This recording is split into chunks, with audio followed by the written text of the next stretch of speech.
There is no denying that psychological and emotional problems, even severe mental distress, can affect most anyone. But does this mean we are all insane?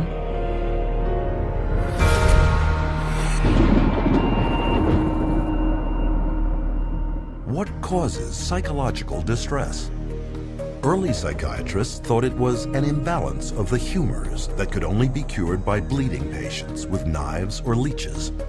Other psychiatrists believed mental problems came from organs like the tonsils, the stomach, and the spleen, and cut them out. Later were attempts to alter brain function, but these efforts also failed. Today, psychiatrists tell us that the way to fix unwanted behavior is by balancing brain chemistry with a pill. Did they get it right this time? They say you have a chemical imbalance of serotonin and dopamine, but there's never been a study to ever prove that, ever.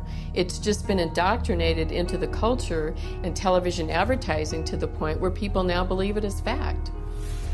Despite this lack of evidence, psychiatrists will tell you that psychotropic drugs are just like mainstream medical drugs. Can this be true? The answer is that unlike a drug such as insulin that corrects a measurable and proven imbalance in the body, psychotropic medications have no visible or measurable physical abnormality to correct.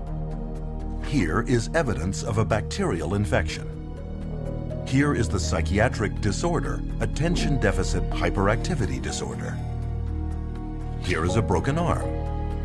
Here is major depressive disorder. This is a brain tumor. And this is bipolar disorder. Which raises the question, how can you medicate something that is not physically there?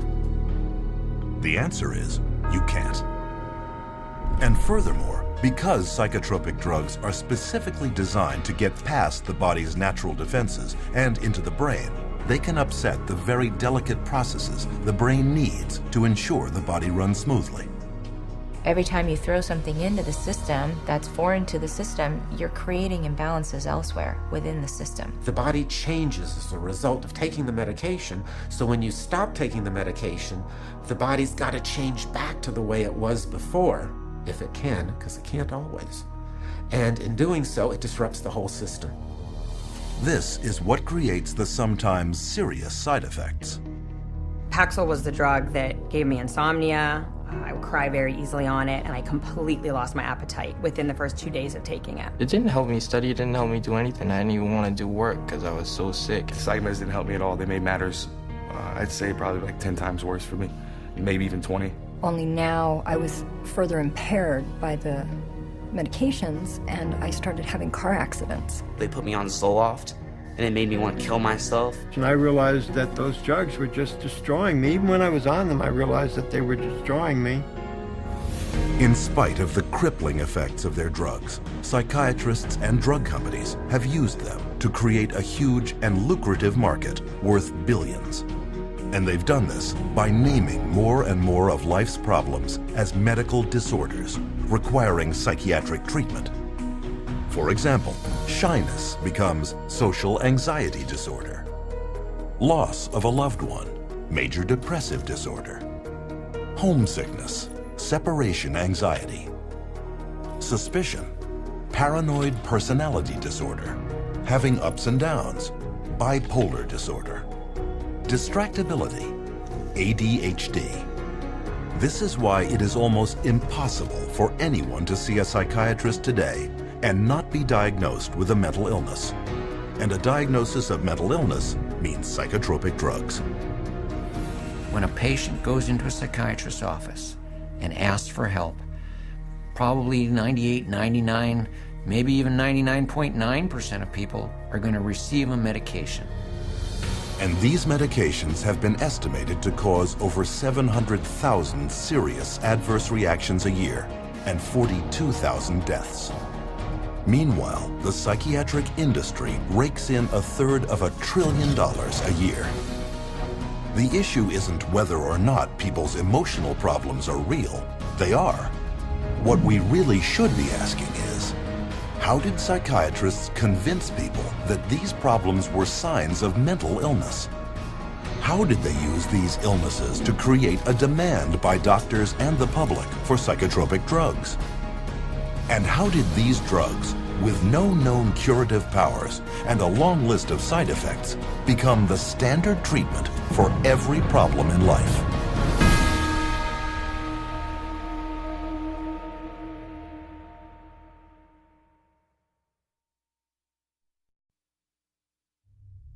Psychiatrists assert that they have made much progress in the field of mental health over the past century and a half.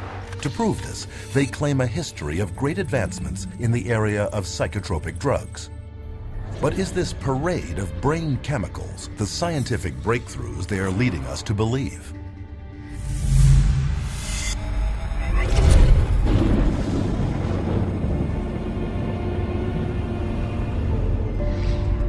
Modern institutional psychiatry has depended on psychotropic drugging since its earliest beginnings in insane asylums during the 19th century. During that period, psychiatrists functioned almost exclusively as attendants, promising to cure the seriously mentally ill. But as they could not, they were not regarded by mainstream medicine as real doctors. Other physicians considered psychiatrists as almost a doctor. Okay, because they weren't doing medical stuff. So to increase their status, they needed to become much more scientific. They need to prove that this is a legitimate scientific field. This is a legitimate medical profession. So they start medicalizing everything. To control behavioral outbursts amongst inmates, psychiatrists employed early psychotropic drugs, such as morphine and opium. But contrary to their claims, these drugs cured nothing and proved to be highly addictive. This led to a whole new generation of dependence, a solution far worse than the original problem. But the attempts to control objectionable behavior continued, and by the turn of the 20th century, phony cures for mental illness, such as heroin, could be found being peddled throughout the United States and Europe. Even psychologist Sigmund Freud played a major role in the creation of the cocaine industry in the Western world, writing many glowing articles promoting its use for spiritual distress and behavioral difficulties. Freud, as a psychoanalyst, he for a while was promoting cocaine as being a panacea for all kinds of problems. Freud later wrote, "The psychic effect of cocainum muriaticum consists of exhilaration and lasting euphoria, produced no compulsive desire to use the stimulant further." What Freud did not reveal was a significant conflict of interest involving two rival pharmaceutical giants, Merck and Parke-Davis, both paying him to endorse their respective cocaine extracts. Sigmund Freud's early psychotropic drug marketing campaign helped create a major cocaine epidemic throughout Europe at the turn of the century. Clearly, another happy pill would have to be found. It wouldn't take long. Psychiatrists in the first half of the 20th century next turned to amphetamines. As before, the hype subsided into unavoidable proof that the drugs not only were ineffective, but highly toxic and addictive. Each fad followed the same pattern. First, the drug would be hailed as a medical breakthrough for mental problems. Then increasing reports of serious side effects would trickle in. Finally, after years of denial, when psychiatrists and pharmaceutical companies could no longer deny the dangers of the drug, they would abandon it in favor of their next wonder drug. Though none of their drug therapies had ever proven to cure anything, psychiatrists continued their search for a magic bullet that they supposed would cure all. And in 1954, their dream, they believed, was realized with the introduction of psychiatry's first so-called miracle drug, chlorpromazine, better known as Thorazine. Originally designed and tested as a synthetic dye, then as an anti-parasitic in pigs, Thorazine was accidentally discovered to shut down human motor controls. One of the first papers promoting its psychiatric use stated, "The aim is to produce a state of motor retardation, emotional indifference, and somnolence." Thorazine was considered the chemical lobotomy. Instead of cutting off the frontal lobes of the brain with an ice pick, you didn't have to do that kind of surgery. You could do it with a drug.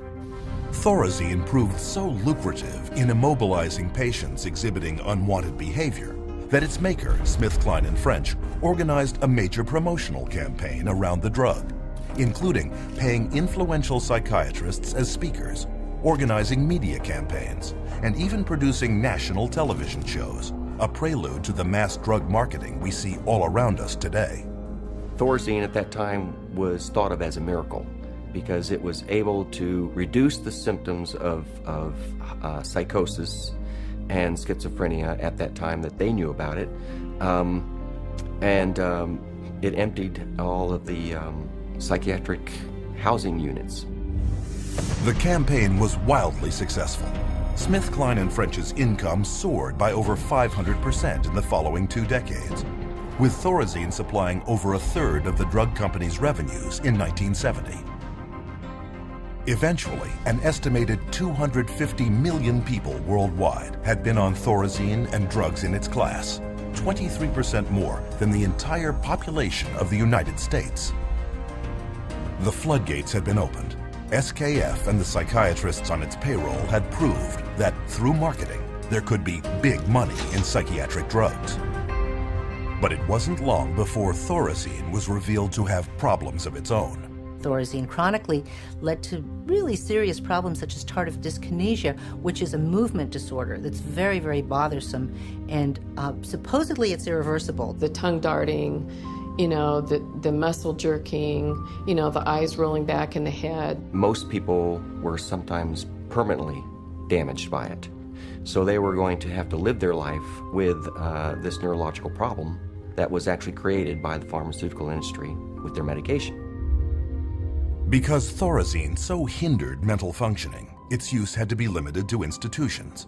But with big money at stake, the race was on to discover a psychiatric drug that could be taken out of the institutions and into the hands of a much wider, vaster, and more lucrative market, the general public.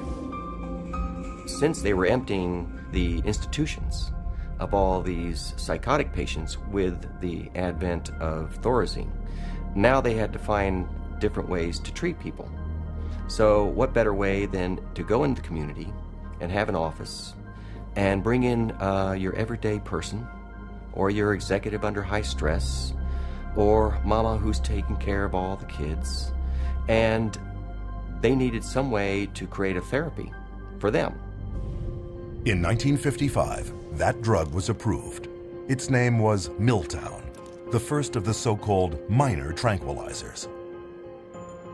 But to sell their new class of psychiatric drugs to the public, psychiatrists and drug companies first had to reposition them as working on a disease process, rather than just as sedating or restraining agents for undesirable human behaviors, as Thorazine had been. To do this, they began a marketing blitz on their colleagues, placing print advertisements in professional publications, such as the American Journal of Psychiatry. Prominent psychiatrists were then hired to spread the word to the rest of the medical field. Few knew that Nathan Kline, one of the most influential psychiatrists of his time, was being paid by the drug industry when he proclaimed that tranquilizers such as Miltown were equal in importance to the introduction of atomic energy, if not more so. Free samples were shipped to psychiatrists and physicians to get patients started on the drug. A year later, the marketing rollout hit the public, and Miltown soon became the first blockbuster psychiatric drug, not just for those incarcerated in an insane asylum, but for the mainstream public. Miltown was marketed to pregnant women, stay-at-home moms, and busy white-collar office workers, who called it executive Excedrin. So it opened up a door for community-based mental health, whereby the psychiatrist could then have a role. So they became very closely associated with the pharmaceutical industry, and they were demanding as well to come up with better things for mom and pop and the executive and the superstar Hollywood actress or actor, and soon, it became a fashion to take some of these medications. By the 1960s, 36 million prescriptions for Milltown had been filled in the United States alone, accounting for $200 million in sales, an amount unheard of at that time for any psychiatric drug. Milltown's success led to the introduction of many more psychiatric drugs aimed at the general public throughout the 1950s and 60s. One such drug was Valium. Launched to the delirious acclaim of psychiatrists and the press, Valium was so widely prescribed to stressed-out housewives that it even acquired a nickname, Mother's Little Helper. Lost amidst this hoopla was strong and well-documented early evidence that tranquilizers also came with serious, life-changing side effects. Milltown, for example, was soon labeled by the 1962 President's Advisory Commission on Narcotic and Drug Abuse as more dangerous and addictive even than cocaine or methamphetamine, and fell quickly out of use. But the psychiatric community ignored these warnings. Pandora's box had been opened, and with their new pills, they were no longer caretakers of the insane. They were real doctors administering drugs to patients. And their backward logic was, if the drugs did indeed shut down mental symptoms, weren't they therefore addressing some physical disease in the brain? Within years, this reasoning enabled psychiatry to undergo a profound change. Psychiatrists were no longer caretakers, they were doctors. Mental complaints were no longer psychological, they were symptoms of disease. And to treat them, psychiatrists wrote them prescriptions. It's all about money. The use of writing prescriptions and having an income from people coming in and getting their prescriptions and this, that, and the other is what revived the psychiatric community. It was the thing that put them back where they were earning money again. Business was going so well that a group of prominent psychiatrists met in Puerto Rico in 1967 to lay out the expansion of psychotropic drug use for the year 2000. According to organizing psychiatrist Dr. Wayne O. Evans, psychomedication is now an accepted way of life, and the search for the just right pill has become the goal for many people. By the early 1980s, Valium had become the most widely prescribed drug of any kind in the Western world. In 1978 alone, nearly 2.3 billion tablets sold, enough to medicate 1/2 of the world population.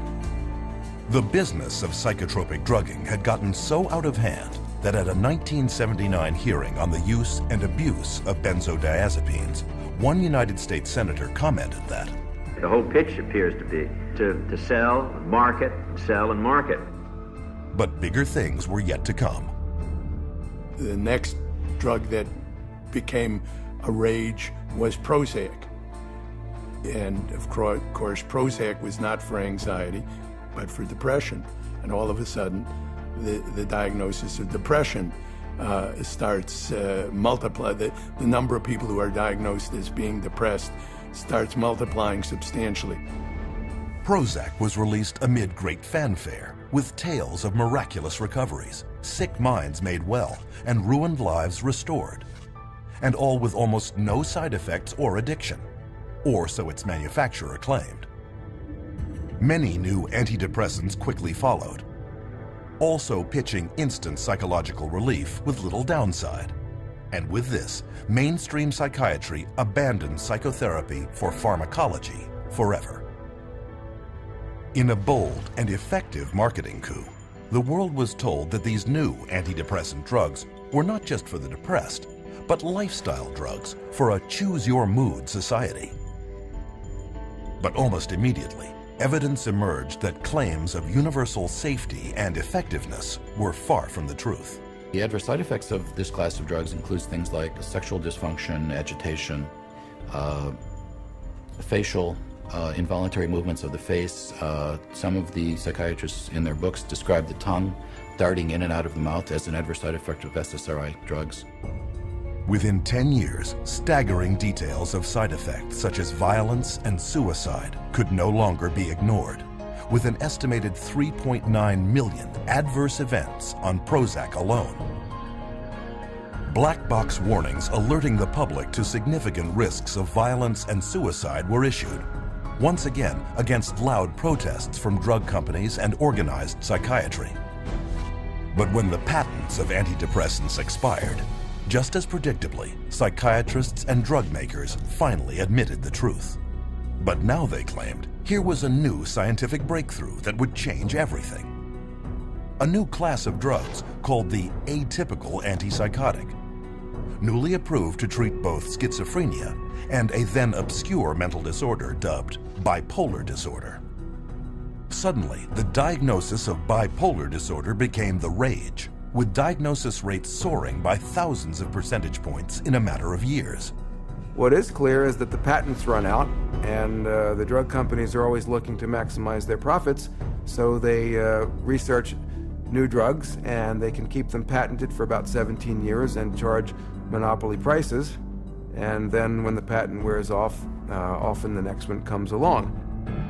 Soon, however, atypical antipsychotics, like all their predecessors, were revealed as having crippling and even deadly side effects, such as obesity, diabetes, and even heart problems, along with questionable efficacy and almost certain dependency. Pharmaceutical companies are trying to get away from the old style Thorazines and into the new antipsychotics, and we know that they're no better.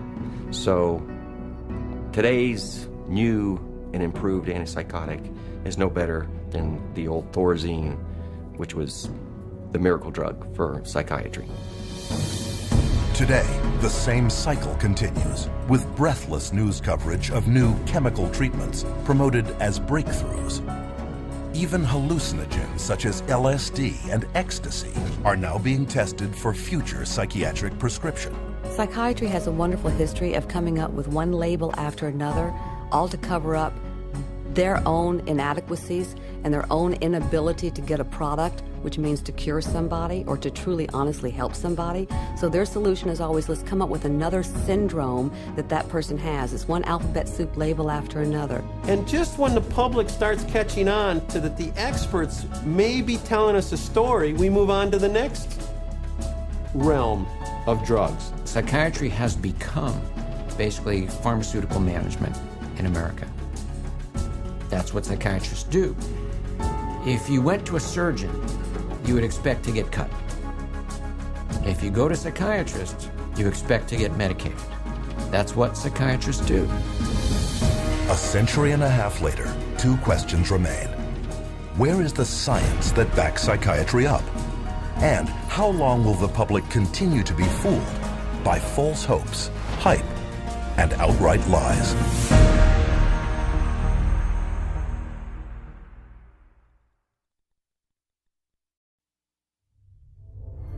Psychiatrists have long desired to be viewed on a par with medical professionals. But whereas regular physicians have diagnostic tests to prove or disprove illness, psychiatrists do not. There is no objective testing in psychiatry. There is no blood test, there is no urine test, there is no biopsy. There's nothing that objectively proves that there's anything physiologically or biochemically wrong that's creating your symptoms. With cancer, you can do a screening and it's there or not. You can look at the cells and you can tell if it's there. Different diseases, you can look at it and you can see it under a microscope, or you can see it in an MRI, or you can see it in a CAT scan. With mental health, you can't see it. You can't be diagnosed in a medical procedure. It's all subjective. So the question becomes, without any scientific lab tests showing the presence or absence of mental problems, how does psychiatry's diagnostic system work? And how did it become so prevalent?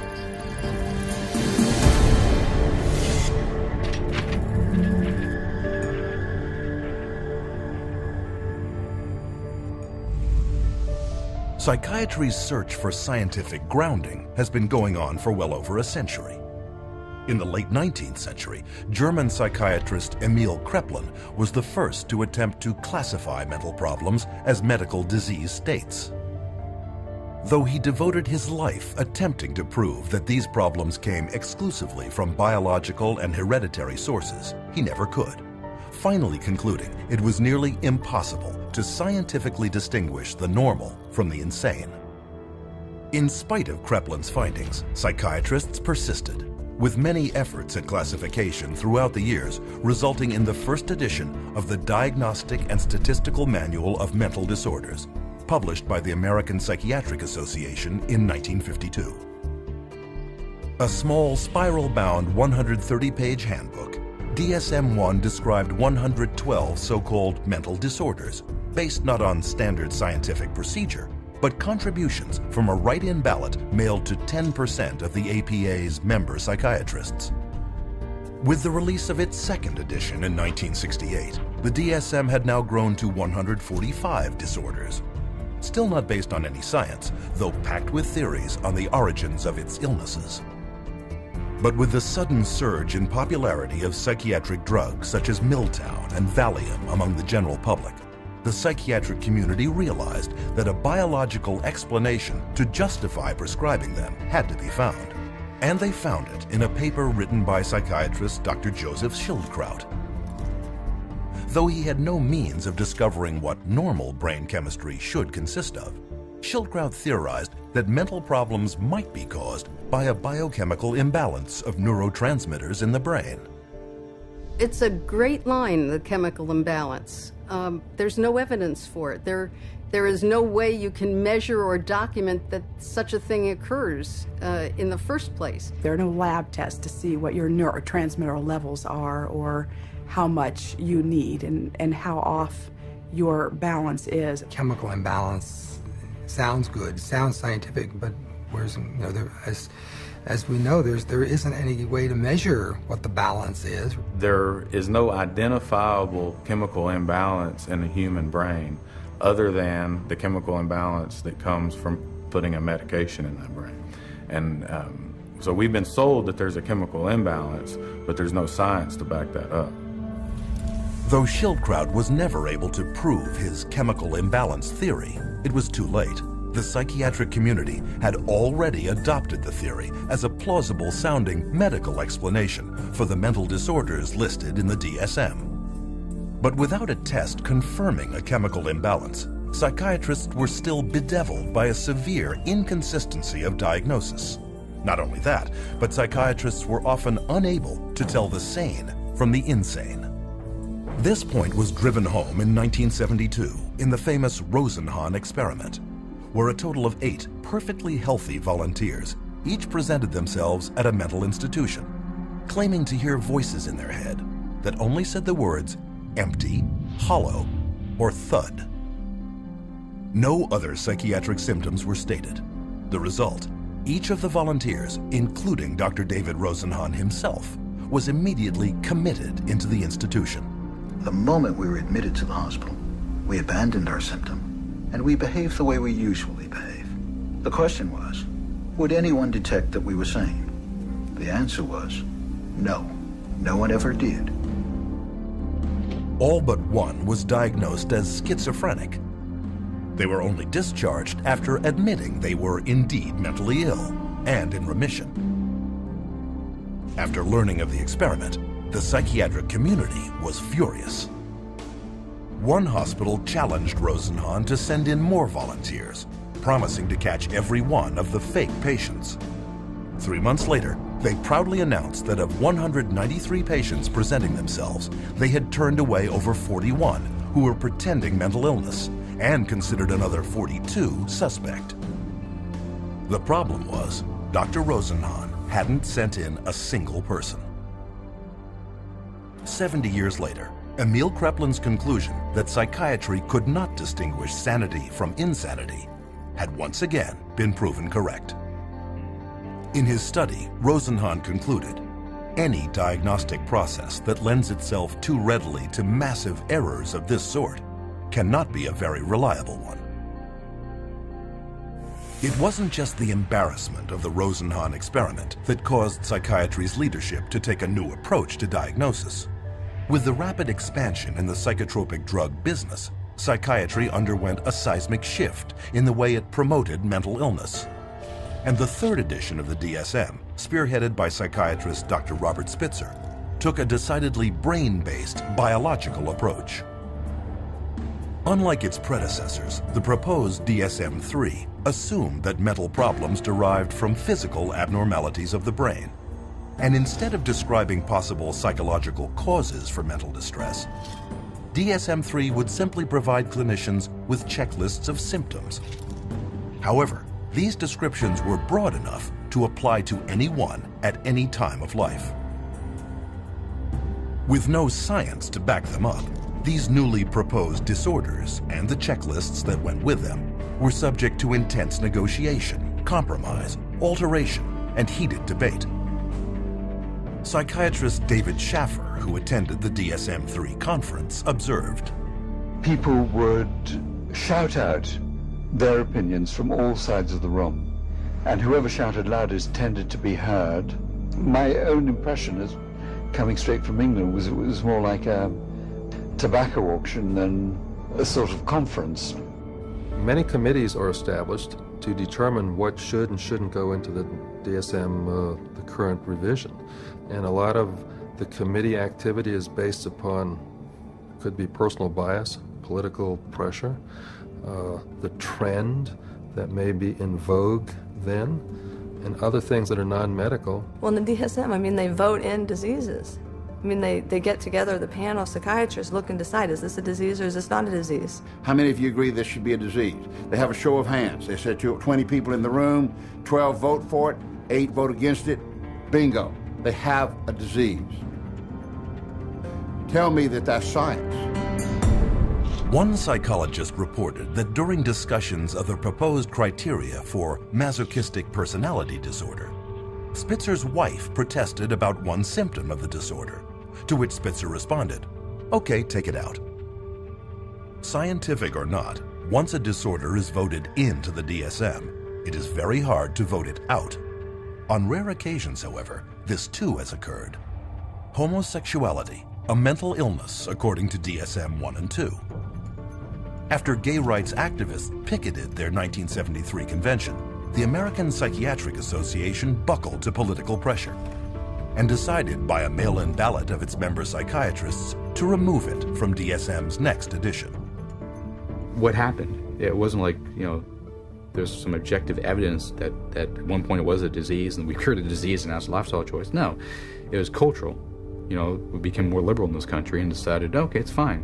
Whereas, 50, 100 years ago, it wasn't fine as a problem. That's not medicine. That's something else. And the psychiatrists who wrote the DSM-3 knew it, as Robert Spitzer would admit to the BBC many years later.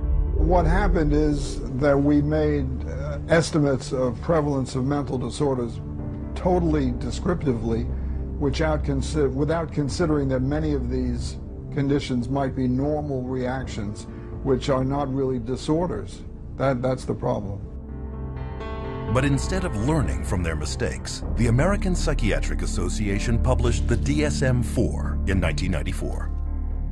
And it was even bigger, with 374 different diagnoses amongst its 886 pages. The new edition more than tripled the number of mental illnesses listed in the DSM-1. This rapid expansion in the number of psychiatric diagnoses may not help the patient, but it benefits many others. Once a diagnosis has been created, it enters the professional curricula. Specialists emerge to treat it. Conferences are organized around it. Research and publications cover it. Psychiatrists formulate their patients' symptoms to correspond to it. And drugs are prescribed for it. The DSM, in short, was no longer a manual, but a full-fledged industry. The DSM, although it is our Bible, it becomes the Bible and it becomes tantamount to, the tablet coming down from Mount Sinai, not just for psychiatry and psychology, but for insurance companies, for the legal profession. It comes into play as far as sentencing. It comes into play as far as custody decisions. So non-scientific information is used to make some radical, life-altering or life-ending decisions. The danger of all these psychiatric diseases is that anyone walking the earth today could be labeled as having a mental illness. Using the DSM, psychiatrists at Harvard University have declared that half of everyone on Earth will be mentally ill in their lifetime. One prominent Harvard psychiatrist, Dr. John Rady, goes a step further, arguing no one is truly normal.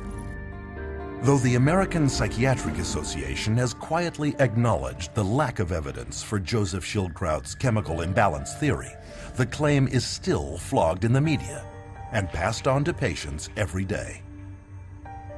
And although you are not likely to hear it in the general media, psychiatrists readily admit that the disorders listed in the DSM have no proven pathology and therefore cannot be called medical diseases. If you were to be confronted with someone saying that the DSM is not backed up by science, what do you have to say about that? Oh, I would say that they're entirely right. No, the DSM is not science. I think there are non-scientific elements, political aspects of it that influence it. Yeah, absolutely. DSM-4 is still far away from science. The DSM system is far from perfect, but it's the best we have. DSM stands for diagnoses as a source of money. It brings in a lot of money. Nonetheless, the next edition, DSM-5, is in the planning stages and is due to be published in 2012. And this time, the negotiation for the next new psychiatric diseases is being held in secret. But we do know some of the new disorders under consideration. One is internet addiction disorder, originally presented as a joke in a 1997 New Yorker article. Regardless, it is now claimed that 25 million people may qualify as compulsive surfers. Other disorders contemplated for DSM-5 include compulsive shopping disorder, binge eating, apathy disorder, parental alienation syndrome, relational disorder, intermittent explosive disorder, road rage. All potential disease categories with psychotropic drugs waiting to be assigned to them. According to the APA, 19 of the 27 psychiatrists on the top panel deciding on what illnesses to include in the next edition of the DSM have financial ties to drug companies. The situation got so bad that the architect of DSM-3, Robert Spitzer, and DSM-4 editor Alan Francis went public, warning the APA might well be accused of a conflict of interest in fashioning DSM-5 to create new patients for psychiatrists and new customers for pharmaceutical companies. But the psychiatric community has decided not to address this issue, and for good reason. Today, psychiatric drugging rakes in over $80 billion a year for pharmaceutical companies. And with every new edition of the DSM, the diagnoses have not only expanded in number, but cast a wider net to encompass such population segments as senior citizens, the military, pregnant women, and even children. In my training, when I first started this, they told us that they would not give a bipolar diagnosis for a child under 18. These days, I see children diagnosed with bipolar disorder at 5 and 6 years old. A 2-year-old can be throwing a temper tantrum and then stop and be fine. Anybody that's a parent has seen that happen. That doesn't mean they're mentally ill. It means they're 2-year-olds. How can you even diagnose a 2-year-old as a bipolar disorder? I mean, how can you diagnose anybody as a bipolar disorder if you want to look at it that way? Because there is no such thing as bipolar disorder, not from a medical standpoint. It's not like you can find a cell in a person that shows that they have bipolar disorder. It's not like they have a fever or run a temperature, like if they had a physical illness. This is a behavioral definition only. In other words, a human being sat there and made a subjective decision that this person has this so-called condition. Today, nearly 1 million children are diagnosed as bipolar, making it more common than autism and diabetes combined. In 2007, 500,000 children and teenagers took at least one prescription for an antipsychotic, including 20,000 under the age of 6. Antipsychotic drugs, powerful chemicals designed originally for only the most seriously mentally troubled, are now a $22.8 billion industry.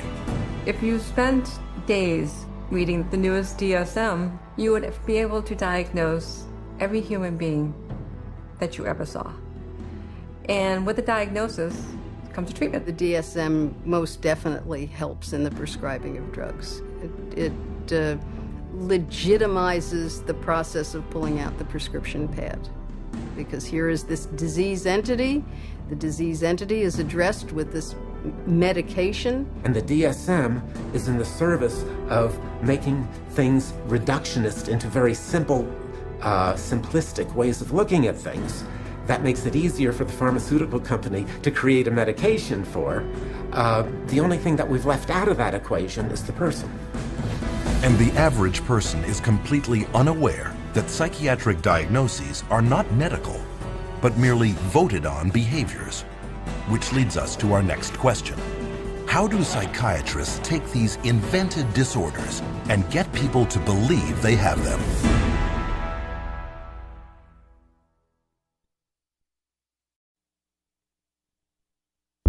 According to psychiatrists at the World Health Organization, 450 million people worldwide have a mental disorder. 3 times the metropolitan populations of Tokyo, New York, Los Angeles, London, Paris, Mexico City, Mumbai, Milano, Madrid, Toronto, Washington, Athens, Melbourne, Hong Kong, Singapore, Rome, and Berlin combined. Are there really this many mentally ill? Or is this just a case of good marketing?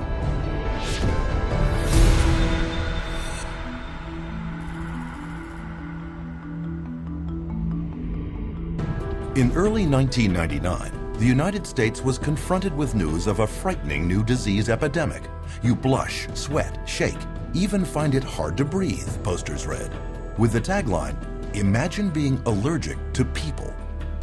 The disease was social anxiety disorder, SAD, or SAD, and it was claimed to affect about 13.3% of the American population. And to find out more, readers were instructed to contact a group called the Social Anxiety Disorder Coalition. What the public was not told was that both the coalition and the campaign were created by a public relations agency and bankrolled by a drug company. Later that year, while the campaign was making millions of people aware of this previously unknown disease, the antidepressant Paxil became the first drug approved by the FDA for the treatment of social anxiety disorder. Psychiatrists such as Jack Gorman of Columbia University and Murray Stein of the University of California at San Diego signed up as psychiatric frontmen for Paxil's ad campaign. And within 3 years, Paxil shot from 3rd place in its drug class to 1st. Paxil's product director would later boast, "Every marketer's dream is to find an unidentified or unknown market and develop it." That's what we were able to do with social anxiety disorder. Paxil's competition took notice. That same year, Pfizer got FDA approval to sell its antidepressant, Zoloft, for treatment of post-traumatic stress disorder. They too hired a public relations firm to create their own psychiatric front group and paid psychiatrists to spread the word about the disorder. This campaign would claim that 1 person in 13 would develop PTSD over the course of a lifetime, and this included anyone witnessing a violent act, natural disaster, or distressing event. And as with Paxil, sales of Zoloft skyrocketed. For the psychiatric drugs, the goal is to have as many people on them as possible. So the way to do that is to convince normal people that they have some defect or mental disease or condition that requires treatment. So I mean that's the way they do it. They hire these big marketing companies that come up with these campaigns. We're going to tell you about your disease so that you can lead a happier, healthier life.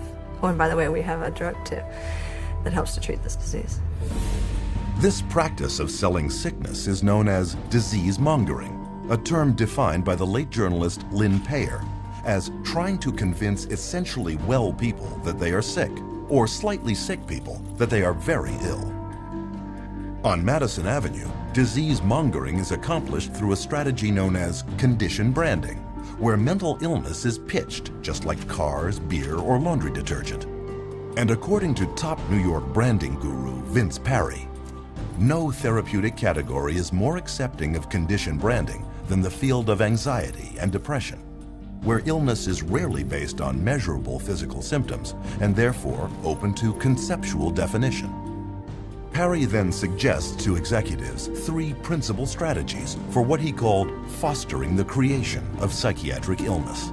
The first is elevating the importance of a condition, or leading the public to believe that a minor or temporary mental problem is much worse and far more widespread than it really is. Prior to the introduction of SSRI antidepressants, depression was considered, even by psychiatrists, to affect only 100 people per million. Since then, estimates have been raised to as many as 100,000 cases per million, a 1,000-fold increase. The result is about 10% of Americans, some 27 million people, currently on antidepressants, twice as many as in 1996. Very good marketing, that all, expressions of human emotion, deep sadness and fear and anger and whatever else they happen to be, are now classified as, a major problem, a psychiatric problem, a psychological problem that needs to be dealt with drugs. Another psychiatric illness, bipolar disorder, was also considered rare, affecting only 1/10% when it was first introduced in the DSM-3. Today, there are claims that as many as 10% of the population, 100 times the original number, have the condition. Pediatric bipolar disorder was not even listed in the DSM when Harvard psychiatrist Dr. Joseph Biederman began publishing studies claiming that mood swings in children were not normal behaviors, but in reality, mental illnesses. Biederman's disease-mongering campaign worked. In the last decade alone, the rate of children labeled with bipolar has soared 4,000%. But what parents were not told was that 25 different drug companies had underwritten Dr. Biederman's work. The extent of their influence was not revealed until a 2008 Senate investigation exposed Dr. Biederman for failing to report more than $1.6 million in pharmaceutical income. But these revelations had no effect on psychiatry. Pediatric bipolar continues to be widely accepted in the psychiatric community. These labels are being applied to younger and younger children, which I think is really, a sad case. Not sure I agree with any of those labels to begin with, but let alone for them to be applied universally to young kids. This idea that childhood itself is a psychiatric disease is simply based off some completely unsubstantiated idea that got printed in the psychiatric manual, and there's no science behind it whatsoever. Disease-mongering strategy number 2, redefining an existing condition. This tactic takes an ordinary state of mind and recasts it as a psychiatric disease that now must be treated with drugs. Case in point, the winter blues, a common mental condition related to the lack of sunlight during winter months, but redefined by psychiatrists as seasonal affective disorder, a psychiatric disease requiring psychiatric treatment. As another example, consider the changing emotions during a woman's menstruation, made over by psychiatrists as premenstrual dysphoric disorder, a mental illness discovered not in a laboratory, but in the marketing department of drug maker Eli Lilly. When Prozac patent came up, they realized they needed to come up with some sort of new to keep the money rolling in, and they came up with a new disorder. They just made it out of thin air, the premenstrual dysphoric disorder, the PMDD, and then the new wonder drug, which was Serafem, which if you look at Serafem on the back of the label, it just says, this is Prozac. And they were able to keep that patent so that nobody else could make it, so that they could keep that money rolling in. Many of the drugs today are simply drugs repackaged. They're drugs that had a patent and now are generic, or now get called something else, or they decide now to use them for something else. Disease-mongering strategy number 3, creating a new condition for an unmet market need. Example, compulsive shopping disorder, publicized by psychiatrist Dr. Jack Gorman. In Gorman's public appearances, a recent study was cited that claimed that as many as 20 million Americans, 90% of them women, could have the problem. What he did not reveal was that the study was funded by Forest Laboratories, maker of the antidepressant Celexa, and that he was a paid consultant to at least 13 pharmaceutical firms, Forest included. Most consumers have never heard of the concept of marketing of disease for profit, but to those in the advertising and drug industries, it is well known. A 2005 Reuters Business Insight report, written for drug company executives, notes that the ability to create new disease markets is bringing untold billions in soaring drug sales, and that the coming years will bear greater witness to the corporate-sponsored creation of disease. If I can't get along with my husband, take a drug. If I'm feeling a little depressed, take a drug. If I can't study properly, take a drug.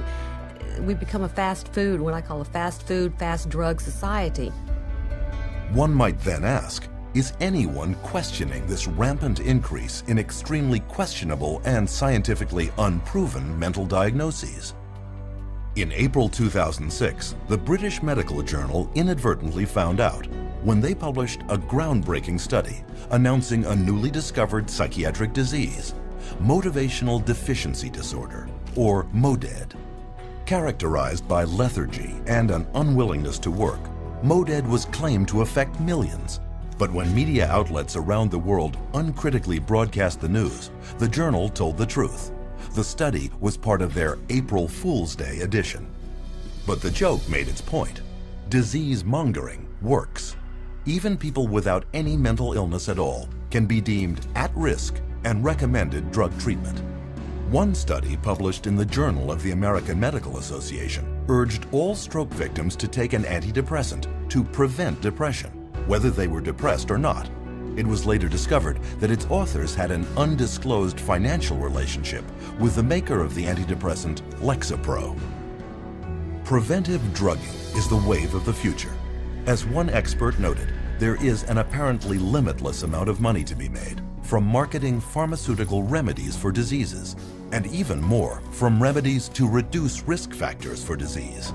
And of course, every time they come out with a new mental disorder, then they come out with a new drug to counteract it. At least to me, it seems like nothing more than a marketing ploy. There are certain executives in the pharmaceutical manufacturers that have stated that one day in America, every person will be on drugs, healthy or not. With these clever disease-mongering campaigns, 100 million people worldwide are currently on psychotropic drugs. And as a result, the psychotropic drug industry is grossing over $150,000 every minute.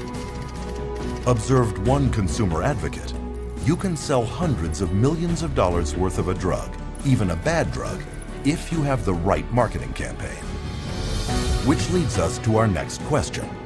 Now that disease-mongering campaigns are creating the illusion of widespread mental illness, how safe are the drugs psychiatrists are prescribing to treat it?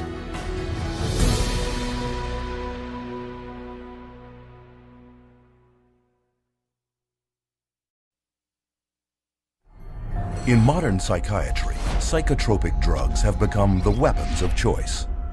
But are they as safe as we've been led to believe?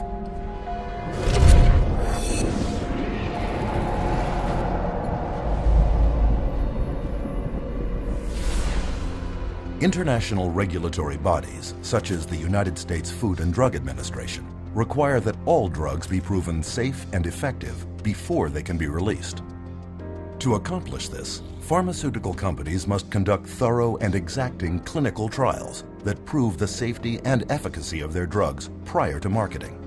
At least, that's what's supposed to happen. But underneath the public relations veneer, claims of psychotropic drug safety by psychiatrists and drug companies are far from the truth. And there are many reasons why. To begin with, drug safety testing is predominantly done by drug companies, not by governmental agencies or independent laboratories, creating an obvious conflict of interest. They pay for it, they bring in the researchers, they have every opportunity to skew the research, to manipulate it, to produce exactly what they want it to produce. The first step in submitting an application for a psychotropic drug is to find a disorder in psychiatry's Diagnostic and Statistical Manual and attach it to the drug. Then clinical trials begin, first on animals, then on humans. If the drug makes it to human testing, clinical trials then follow 4 phases. In phase 1, It is tested on a very small number of volunteers, usually healthy young subjects, to determine if the drug is not overly toxic and what side effects it carries. And the studies that are done have young men or women that have very little body fat and are healthy in their 20s. They don't test these drugs on elderly people that have a huge amount of body fat or different proportion of body fat, and they hold the reaction of their drugs is totally different, but they don't ever consider that. In phase 2, psychiatric researchers determine if the drug creates the sought-after effects on the human body and how large a dose can be given before drug toxicity sets in. As in phase 1, test subjects are mostly healthy young volunteers. So just the people that I already know are going to perform well on my drug are going to be entered in this trial. Well, how well do you think your drug's going to come out? Phase 3 testing compares the psychotropic drug against a placebo or sugar pill. Although phase 3 testing is larger and more extensive than phases 1 or 2, it normally involves only about 1,000 patients and lasts a mere 4 to 8 weeks, certainly not enough time to determine any long-term side effects. Today, clinical research is a profit-driven multinational industry where drug companies and psychiatric researchers are involved in every detail, from study design to data analysis to study publication. But in doing their trials, psychiatrists face a problem the rest of the medical field does not. They have no scientific lab tests to objectively measure improvement. On a clinical trial for, say, a drug for cancer or for high cholesterol, it's easy to see if something is working because you can look at the study result. The cholesterol level is dropped, or the cancer is shrunk, or the cancer cells are going away, or there are less of them. You can physically see the answer. With mental health issues, you don't have that luxury. It is this lack of science that permits psychiatric drug researchers many opportunities to skew results of drug trials in the pharmaceutical company's favor. One of the ones I think that is most important is the placebo washout. And what that is basically that they give people placebo pill, the sugar pill, and then anybody who says that they feel better, they get rid of them. And so in which case, they already skew the sample of people being included into the study. That's going to stack the cards against the placebo, and it's going to show an artificial greater effect for the drug. The data shows that the people that got placebo did better. And you know what the researchers said? Oh, that's the placebo effect. Well, we want to get those people out of the study. Another trick of the trade involves giving subjects the test drugs prior to the trial and then putting them in withdrawal. Then, after starting the trial, they are put back on the test drug and will either come out of withdrawal and score better, or, if on a placebo, will continue to feel worse. Psychiatrist Richard Barrison, for example, took schizophrenics off Haldol to generate active psychosis, then put them back on Haldol during the trial. In spite of this, his study is still cited in psychiatric literature. Another way that they can manipulate the data is unweighted distributions. I have 3 studies that I look at. One study has 1,000 people in it, and another one has 10 people in it, and another one has 15 people in it. The 1,000-person study showed that the drug was no benefit at all. But the 2 other studies that only had 10 and 15 people in it showed the drugs were incredibly superior. So what do they say? They say 2 out of 3 studies showed greater benefit to the drug group. Perhaps the most common way of tilting the outcome of a clinical trial is simply not to count the individuals dropping out of the study because of the side effects. In fact, in clinical trials for the antipsychotic Zyprexa, 2/3 of the 2,500 participants had so many side effects they dropped out. Of the remaining 800, 22% reported serious adverse reactions to the drug. And during the Prozac approval trials, of the 11,000 patients tested, only 286, less than 3%, actually completed the short 4 to 6 week trials. In another common practice, adverse side effects are covered up by giving additional drugs that are not part of the study. And some researchers have been known to simply falsify the studies. Case in point, psychiatrist Farouk Abuzahab, former ethics committee chair of the Minnesota Psychiatry Society, whose patient he recruited into one of his clinical trials reported having extreme thoughts of suicide. In his research documents, however, he noted 0 adverse events. 2 days later, she jumped from a Minneapolis bridge to her death. A final way of skewing test data is to hide unwanted drug reactions under less frightening terms. This trick was used in the notorious Paxil Study 329, where such side effects as aggressive events, homicidal thoughts, and homicidal acts were categorized under the word hostility, while under the nebulous term emotional lability were filed suicidal thoughts and actions. In many cases, clinical trials are set up not to look for violence and suicide at all. It is a problem that if these clinical trials don't specifically really ask a lot of questions about the nature of suicidal ideation and how the person feels and hopelessness and akathisia, if they don't ask those questions very specifically, they're not going to really get that data, and it's not going to come up. Designing biased trials to avoid negative findings, interpreting the raw data to favor your drug, and spinning the entire study to accentuate the positive are just some of the many, many ways to bias a trial. It is this perfect storm of intellectual dishonesty that has led one drug expert to conclude that it can be proven that most claimed research findings are false. But it is the drug companies that own the studies. And when they believe they have compiled enough evidence to convince regulators that their drug is safe and effective, they submit their phase 3 clinical trials for approval.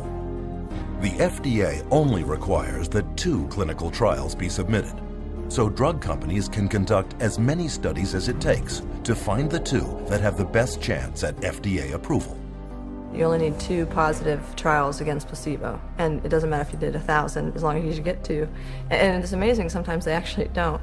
They might pool data from another couple of clinical trials in order to get that approved. They don't need to report all their data. They don't need to report all the trials that they do. They only need to report the ones that they want. They can handpick whichever one they want and then submit just those couple to the FDA.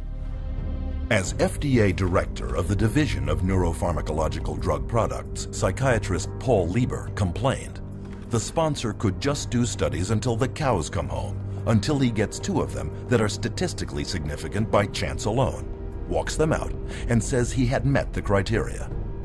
The New England Journal published a study about a year ago showing that many clinical trials that had been conducted and registered with the Food and Drug Administration were never published because they came out showing no significant advantage over placebo. So antidepressants are not as effective as they are being made out to be, and the side effects are not as emphasized as much as they should be. This point was driven home in 2008 by psychologist Irving Kirsch and his colleagues, who obtained every clinical trial ever submitted, published and unpublished, from the U.S. Food and Drug Administration of 4 new-generation antidepressants. The results were both alarming and enlightening. In Kirsch's words, antidepressant medications have reported only modest benefits over placebo treatment. And when unpublished trial data are included, the benefit falls below accepted criteria for clinical significance. In addition to this, volumes of effects associated with these antidepressants have since been discovered, including homicide, suicide, and mass murder.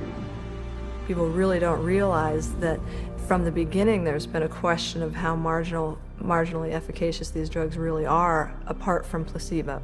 And yet we have horrific side effects. Combine the 2, and where's your risk to benefit ratio? It's down the toilet. But psychiatrists dismissed Kirsch's study because psychotropic drugs are big business, and clinical trials are a big part of that business. Take, for example, Martin Keller, former chair of the psychiatry department at Brown University, lead author of the so-called Paxil 329 study.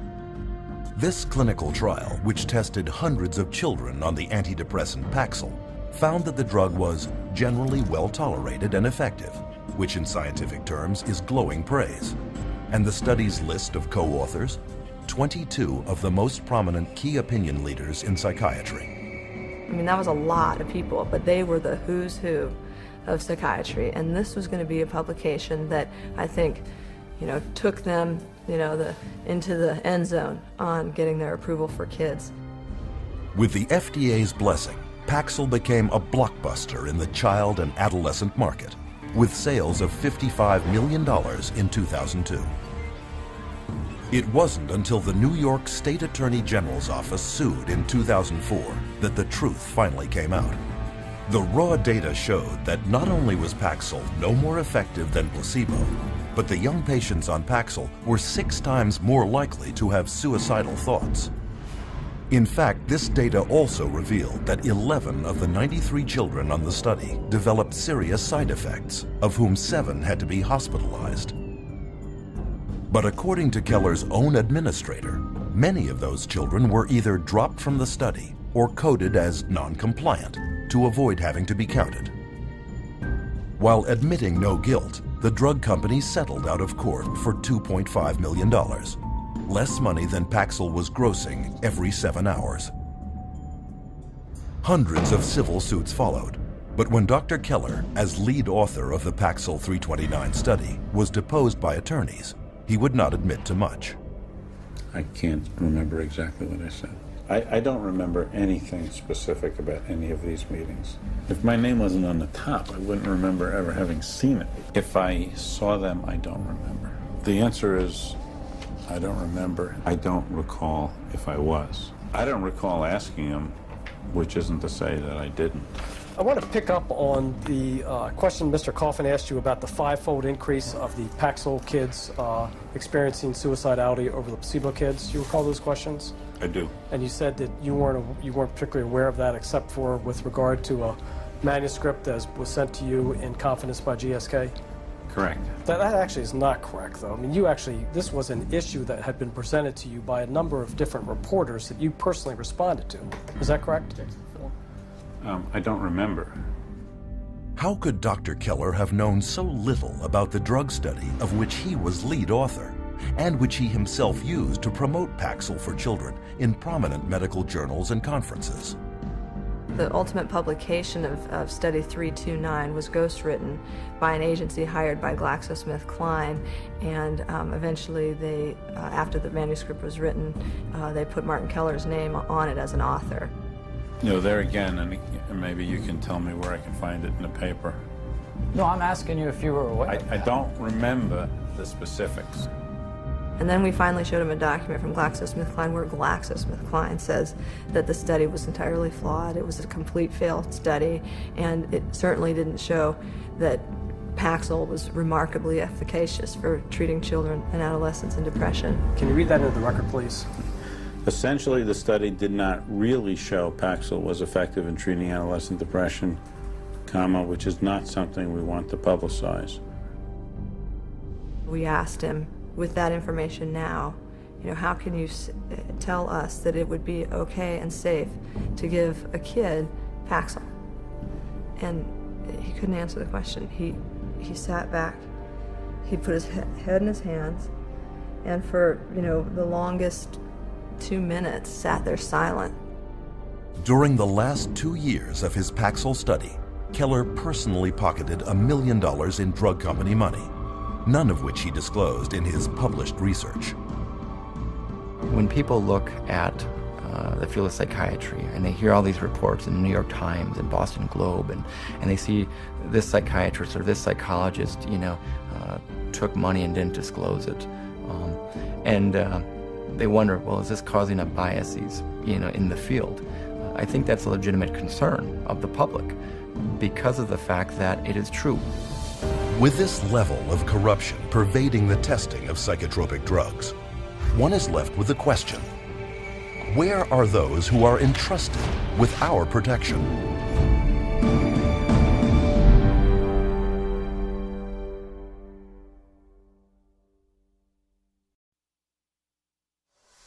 Government regulators are supposed to watch out for patients' welfare. So why are so many dangerous psychotropic drugs being allowed on the market?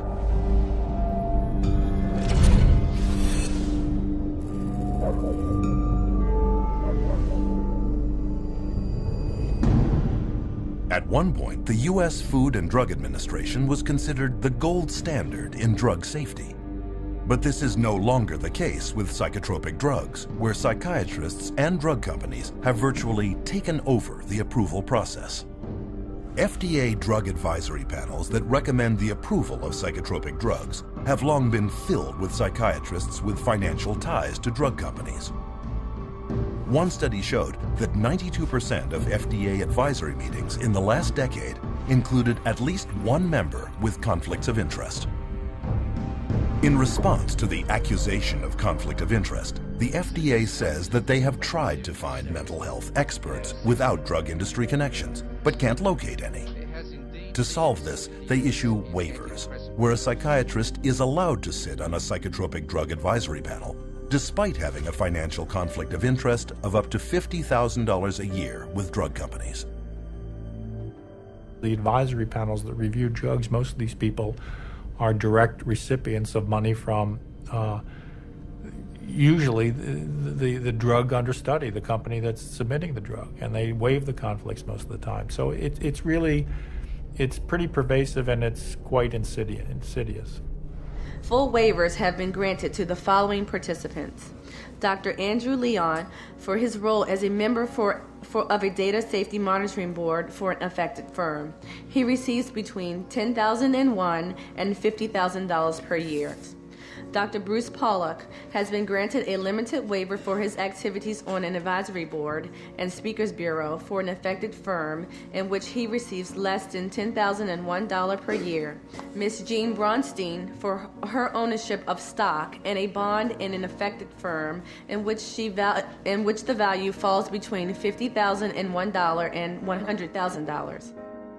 You could be paid massive amounts of money by the drug companies, in this sense, and then turn your head here and say, okay, now I'm going to review the drug. And that huge conflict of interest was not to be discussed. In fact, they didn't want people putting it out there. That was the policy. So they still allow it. They still allow that conflict to continue. But now it's meant to, I guess they're supposed to acknowledge if there's a conflict of interest. But acknowledging the conflict and getting rid of the conflict are two different things. The revolving door between government, academia, and the drug industry is one of psychiatry's worst-kept secrets. There's a revolving door, FDA and drug, FDA and drug. So we have a system where those institutions that people trust, want to trust, would like to trust, are truly untrustworthy. Case in point, Daniel Troy, a former drug company lobbyist who was then hired as general counsel for the FDA, where he filed legal briefs in favor of drug companies and against drug victims. He was the drug lobbyist lawyer, and then he became the general counsel of the FDA. I mean, they talk about having the wolf watch the chickens. After leaving the FDA, Daniel Troy went back to the drug industry, where he is now senior vice president and general counsel for pharmaceutical giant GlaxoSmithKline. This is the atmosphere under which psychiatrists at the FDA give drug makers approval to sell psychotropic drugs. But the clinical trials are not supposed to end here. There is one final stage of testing to go, Phase 4. Phase 4 requires that drug companies track the adverse side effects that will undoubtedly occur in the general public, well beyond the very small samples of Phase 3. The sheer number of side effects that will now emerge has prompted one advocacy group to warn that most drug safety problems will not show up until the drug has been on the market for at least 7 years. The meds are not tested long-term before they get approval from the FDA. The studies tend to be a matter of weeks or a few months, but nothing looking at over the years. And the data that's coming in now from Europe and also in the United States is that the side effects are deadly. Instead of serving a safety function as post-marketing surveillance, Phase 4 clinical trials are now being recast as post-marketing research and repurposed into a means of testing psychotropic drugs for additional psychiatric disorders. Take Zoloft, FDA approved in 1991 to treat major depression. Since then, it has also been okayed to treat obsessive-compulsive disorder, post-traumatic stress disorder, premenstrual dysphoric disorder, panic disorder, and social anxiety disorder. In 2005, the last full year before it lost its patent, Zoloft grossed $3.3 billion. And as with other psychotropic drugs, much of that is pure profit. 100 Xanax pills, for example, only cost 2.5 cents to manufacture, but retail on average for $136.79, a profit of well over 500,000%. It is for this reason that drug companies enjoy profit margins of about 16%, triple the norm of most businesses. In 2006, drug company CEOs of the 10 leading drug companies were paid an average of $18 million a year, almost 400 times the median household income of the average American family. Investors also love pharmaceutical companies producing psychotropic drugs, since psychiatrists never prescribe them to cure mental problems, but to manage them, often for a lifetime. And lifetime customers have a huge impact on the bottom line. As one stock analyst famously commented, the first disaster is if you kill people. The second disaster is if you cure them. Pharmaceutical company stock has been one of Wall Street's most consistent winners and is widely considered one of the most profitable investments one could make. In 2002, the total profits of the top 10 drug companies in the Fortune 500 exceeded the combined profits of the other 490 businesses. And a downturn in pharmaceutical stock prices would constitute major losses for investors throughout the world, and investments must be protected. With so much money at stake, is it any wonder that stockholders are never told the truth about the drugs they are investing in?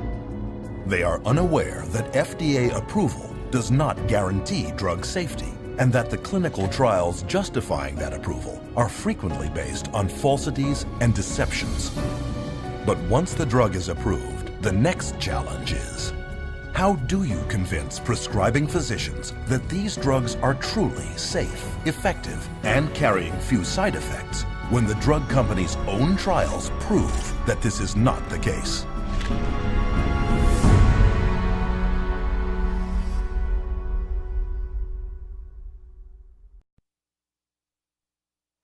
As powerful psychoactive substances, psychotropic drugs are available only through the prescription of a medical doctor. So how did psychiatrists and drug companies succeed in convincing millions of doctors to prescribe them to hundreds of millions of people?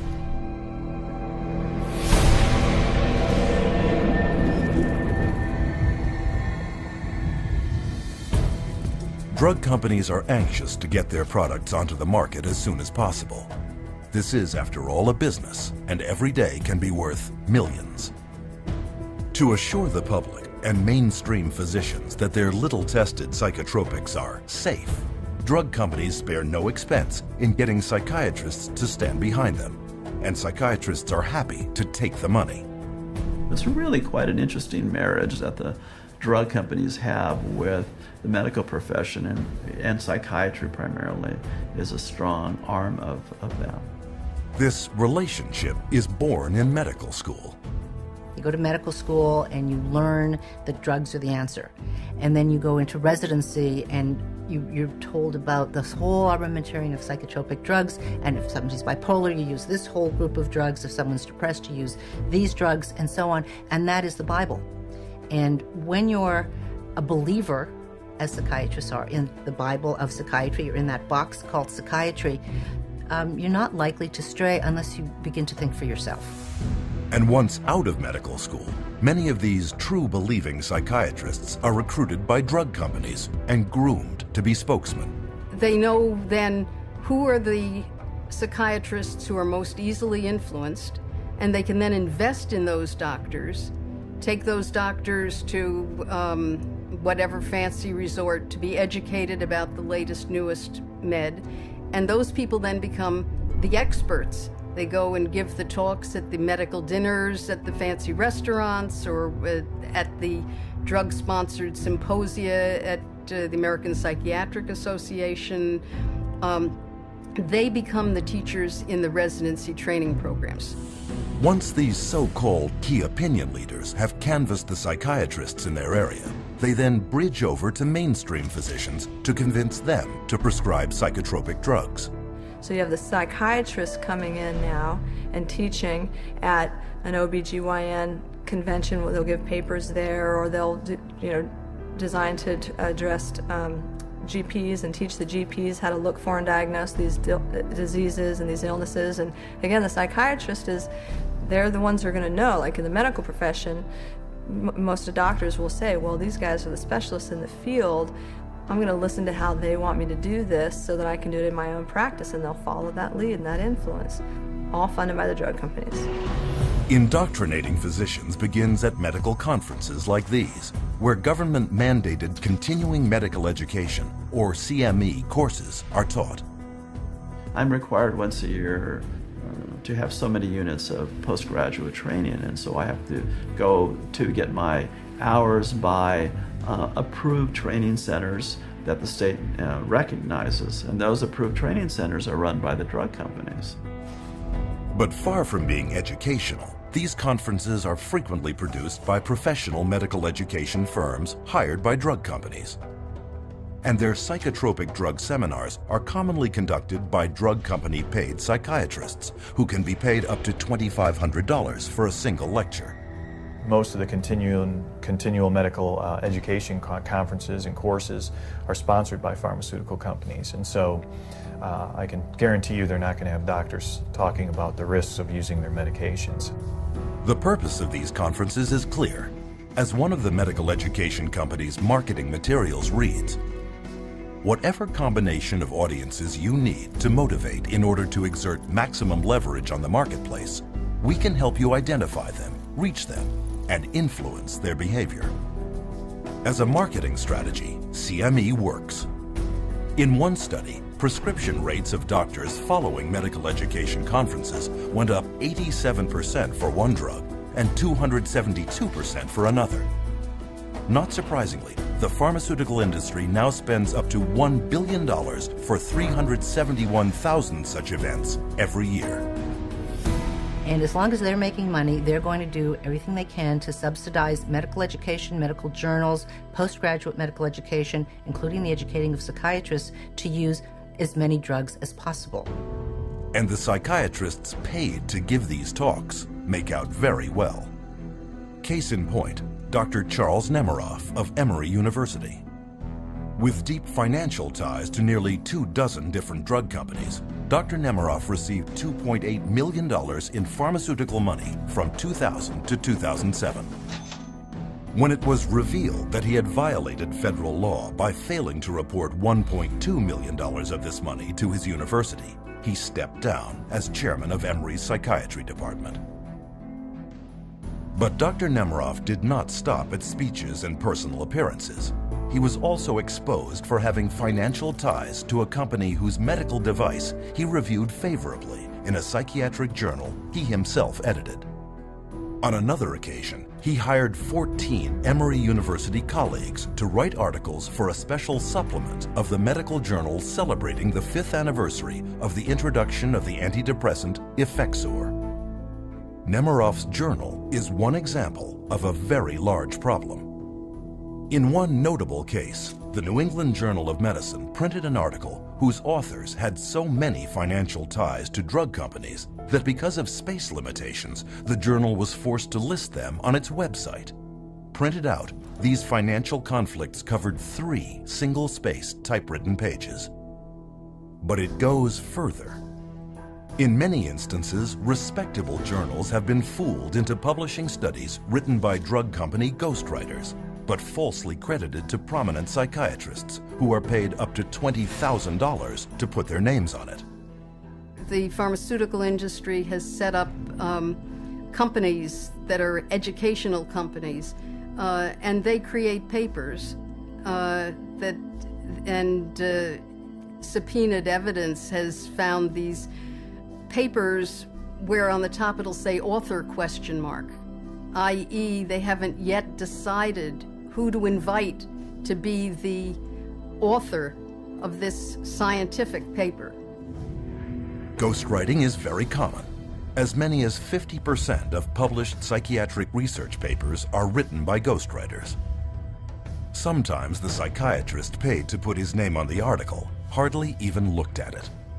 Take, for example, psychiatrist Dr. David Dunner, who endorsed Paxil as lead author in a 1995 study published in the Journal of European Neuropsychopharmacology, only to later admit he had never reviewed any of the study's actual data, but signed off on the summaries instead.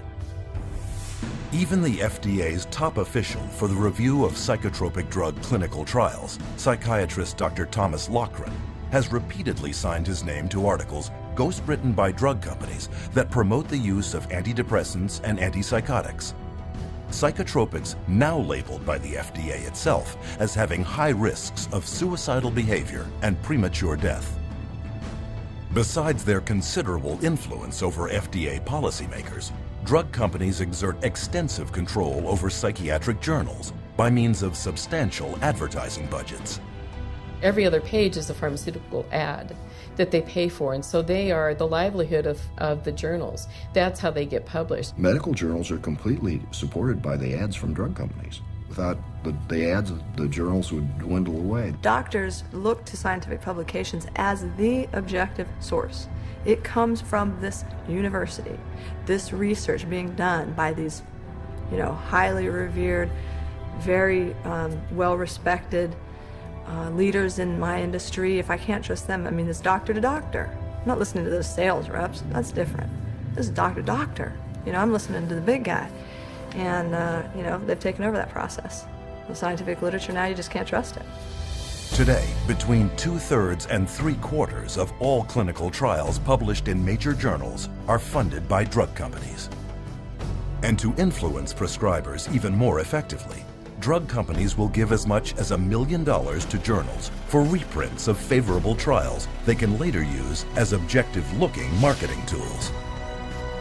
But the pharmaceutical funding of psychiatry goes beyond even this.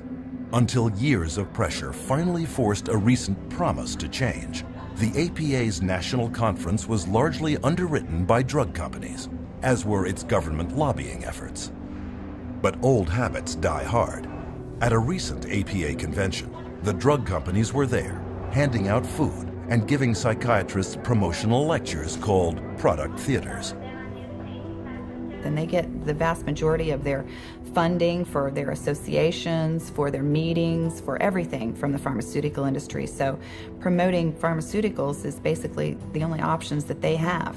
With psychiatrists already enthusiastically spreading the pharmaceutical gospel to the rest of the medical field, drug companies also attack prescribing physicians on another flank, using armies of drug company sales representatives. We always did a full frontal assault. So we always came in, our product's the best. Our product's the best, our product's the best. Are you gonna write it? Are you gonna write it? You're gonna write scripts? This was kind of our mentality. My job and my pay was based solely on my ability to push drugs through my territory. So if I wasn't moving enough prescriptions, if I wasn't moving enough pills through my territory, I was at risk of being fired, and on a lesser level, I wasn't making the bonus money. The bottom line for you was, it was a business, you got paid, and you had to get as many prescriptions as you needed that doctor to write, and you did it however you could. One way to get people onto psychotropic drugs is through free samples. These are not provided by psychotropic drug makers out of a sense of charity. They are intended to get the patient onto a drug regimen he cannot get off of. Samples sitting on a shelf encourages a doctor to give that drug away and then to write an accompanying prescription for that, which will be later filled at the pharmacy. And that's what doctors wanted, to be able to not only have the samples, but give them to their friends, their family, lots to the patients, because they know if they gave the samples, you had a higher incidence of being able to prescribe. The doctors would prescribe your product. You're getting the physician comfortable with the drug, and you're getting the consumer comfortable with the drug. So let's say when the trial's over and the free drug's gone for the trial, what's the doctor going to do? Is he going to write a prescription of another product? Not if the patient's doing fine. You never want to rock the boat. The industry and the companies fully understand that if you can get those drug samples into a doctor's hand, you're going to be able to get prescriptions out of that doctor. They're actually a very effective marketing tool, and there's quite a large percentage of the marketing budget that goes into the distribution of samples. In 2003, pharmaceutical sales reps handed out $16.4 million worth of free samples. And to sell them even more easily, sales reps have another hidden weapon: prescribing information bought from pharmacies by prescription tracking companies. You'd get a list with like Dr. XYZ, Prozac, Zoloft, Paxil, Celexa, and it would tell you how many scripts, give or take, let's say 10, per month or per week, that physician was writing of those products. So we knew everything about our doctors, which ones were the most valuable, which ones to spend the most time on, and what we needed to do, and where their weak spots were. So it was very valuable in that you frequently, as the sales rep, knew better what the doctor was actually doing than the doctor did himself, because he wasn't tracking his own prescriptions. The drug industry now spends $22 billion a year marketing to doctors to increase prescriptions, an astonishing 90% of its marketing budget. And this investment has paid off. Today, psychotropic drugs are a multi-billion-dollar business, with over 2/3 prescribed by general physicians. But psychiatrists are the ones at the forefront, spreading the word.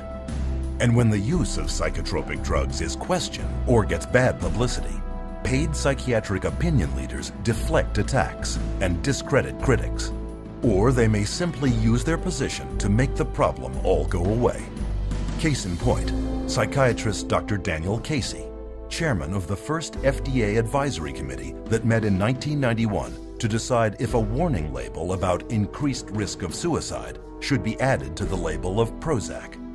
At the hearing, family member after family member came forward to show how Prozac had damaged their children and loved ones. In the end, however, Dr. Casey and his colleagues voted against the label, citing a lack of evidence. But what many at the hearing did not know is that 5 people sitting on that 9-member panel had significant financial ties to drug companies. Casey himself became chairman of an FDA advisory panel that voted to approve another antidepressant, Zoloft, later that same year, and soon became one of Zoloft's most sought-after speakers. But the corruption goes beyond even psychiatrists at the FDA. Directors of major psychiatric institutions are likewise paid handsomely by pharmaceutical companies, such as the deputy director of the New York Psychiatric Institute, who one year received $140,000. Even government agencies are not immune from conflict of interest. In 2006, the state of Texas sued drug maker Janssen for flying the state's own mental health officials to other states throughout the nation to promote its drug Risperdal. Included were perks, travel expenses, and speaking fees. Even at the federal level, the chief of geriatric psychiatry at the U.S. National Institute of Mental Health was convicted that same year for accepting and failing to disclose over $250,000 from drug companies in exchange for consultations, retainer fees, and travel expenses. The result of these pharmaceutically paid doctor education campaigns is an explosion in psychotropic drug prescription, not just written by doctors, but by many others. I know some practitioners start people on drugs, on the antidepressants. There's unfortunately, a nurse practitioner that does it, and she's not supposed to. It's not in her protocol. Another nurse practitioner I work with has told me that she keeps doing it. It's gotten to the point where you have nurse practitioners, physician's assistants. There are times when that child doesn't even see a doctor. And we're seeing these prescriptions written for, and at best, the doctor may sign off on the bottom of that prescription. Medical professionals worldwide are handing out psychotropic drugs with seemingly few qualms because they have been assured that they are safe and necessary by the experts in the field, psychiatrists. The psychiatric community is completely responsible for the widespread use of psychotropic drugs. They're the ones writing the scripts to the large extent, and they're the ones that are proclaiming their supposed beneficial effects and I think they're sketchy. The evidence isn't good, and the side effects are horrible. The psychiatrists are the facilitator of the diseases, and therefore the prescriptions. Today, even official psychiatric organizations do not contest that the partnership between psychiatry and pharmaceutical companies in promoting psychotropic drugs to doctors is significant and almost impossible to avoid. But early on, this partnership realized that promoting to doctors was not enough. How could they reach their target demographic, the end user, and drive them into doctors' offices to demand these drugs?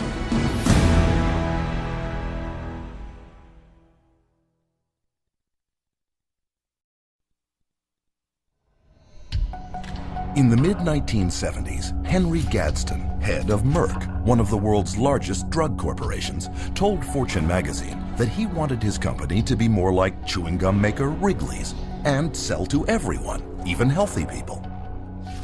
Has Gadsden's dream come true? Is marketing now driving the machinery of one of the most profitable industries on earth? Are psychotropic drugs really being marketed like chewing gum?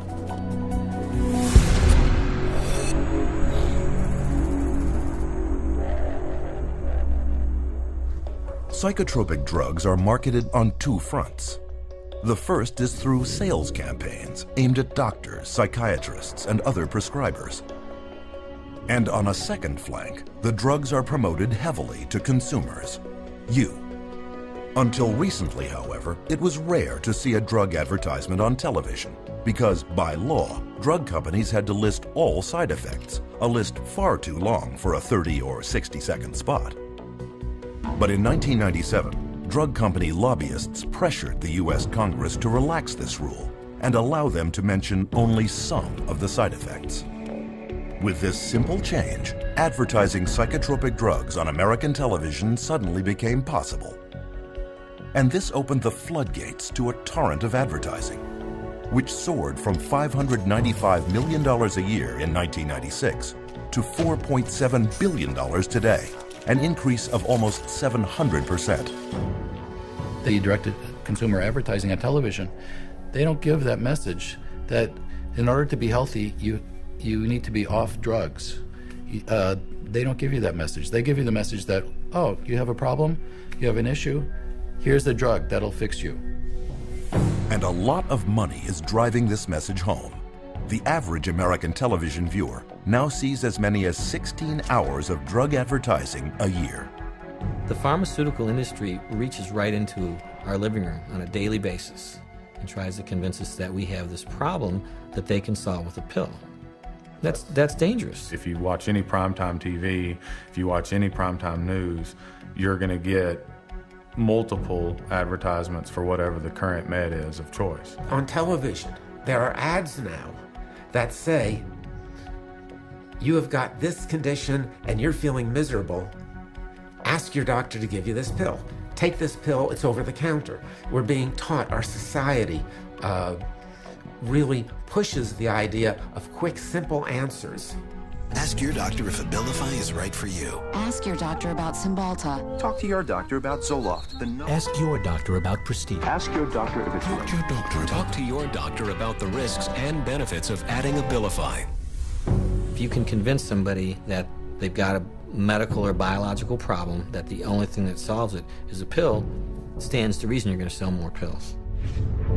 To see how effective this Ask Your Doctor marketing strategy is, one study sponsored by the National Institute of Mental Health in 2005 sent trained actors into doctors and psychiatrists' offices, claiming to be depressed and asking for a specific antidepressant. 50% of them received a prescription for the very drug they requested. And even if the actor did not ask for any psychotropic drug at all, he was given a prescription a third of the time. The doctors feel tremendously pressured to please the patient, to prescribe what the patient is asking for. Nobody likes being labeled as the doc who didn't do anything for me. The doctor is a businessman, and he knows that if he doesn't fulfill that patient's request, there's a probability that that patient will go elsewhere because he'll find somebody that's willing to prescribe that drug. It should be the doctor's choice. It should be the doctor's evaluation driving the use of any medication. It shouldn't be giving a patient the opportunity to see something on TV and come in and ask for it by name, because doctors then are immediately put in a situation where they feel pressured to pull out the prescription pad, whereas they should have come to that conclusion based on their actual clinical data. But getting the patient to walk in and demand psychotropic drugs for non-existent diseases has taken that power out of doctors' hands. And this has been done through psychiatric drug marketing campaigns that fill the coffers of media outlets. Drug advertising on television, for example, accounts for 55% of the pharmaceutical industry's direct-to-consumer advertising budget. And estimates show that if this television advertising were ever banned, prescription sales in the United States alone would plummet by $10 billion. Magazines and other print media also depend on pharmaceutical companies for much of their advertising dollars, over $1.8 billion a year. But is this a good thing? Do such massive amounts of ad revenue taint what we see in the media? You know, obviously the advertising pays for the television programs. So the real money is in the advertising, not in the television program. So that's where the money is. I don't know of too many magazines that want to run huge advertisements blasting the drug companies that are paying for the magazine on the next page. They're going to take a lot of heat, and people are going to pull their ads if they start doing that. So again, you have a huge conflict of interest at play with the mass media. This partnership between the pharmaceutical industry and the media also extends to public service announcements promoting psychiatric disease. Americans living with schizophrenia. Kids with ADHD or sometimes postpartum depression. Still dealing with depression? It could be your time for change. Psychiatrists are featured promoting drugs in video news releases, which look just like TV news reports, but are, in reality, drug company-produced marketing spots. On news interviews, the experts furnished come from approved drug company speakers bureaus, and these psychiatrists rarely disclose their financial ties. As a result, mental health care segments in the media rarely deviate from the psychiatric party line. Psychotropic drugs are mentioned in movies and television, such as Prozac on the TV series The Sopranos, and Zoloft, a product placement in the film The Sixth Sense. This mountain of marketing is not confined to broadcast media only. Print, too, is inundated with drug propaganda, masquerading as news and information. All you have to do is look at any accepted magazine in America today, whether it be on even a woman's journal or a men's journal. There's always some type of pharmaceutical product that's being focused. And they've gone so far as to give away free samples. What you have to do is write in this coupon. And the psychiatric drug message has even infiltrated the taxpayer-supported public radio. For instance, psychiatrist Frederick Goodwin hosted a talk show for years where he championed the use of psychotropic drugs. As we'll be hearing today, Dr. Goodwin assured his listeners, modern treatments, mood stabilizers in particular, have been proven both safe and effective in bipolar children. What he did not say was that he would be paid $2,500 by pharmaceutical company GlaxoSmithKline to give a lecture that very night promoting their mood stabilizer drug, Lamictal. And there was more. The very week that Dr. Goodwin told radio audiences that there is no credible scientific evidence linking antidepressants to violence or to suicide, he raked in $20,000 from Glaxo, which had already admitted that it had suppressed studies revealing that its antidepressant Paxil increased the risk of suicide. Further investigation revealed that Goodwin had failed to report more than $1.3 million in drug company income.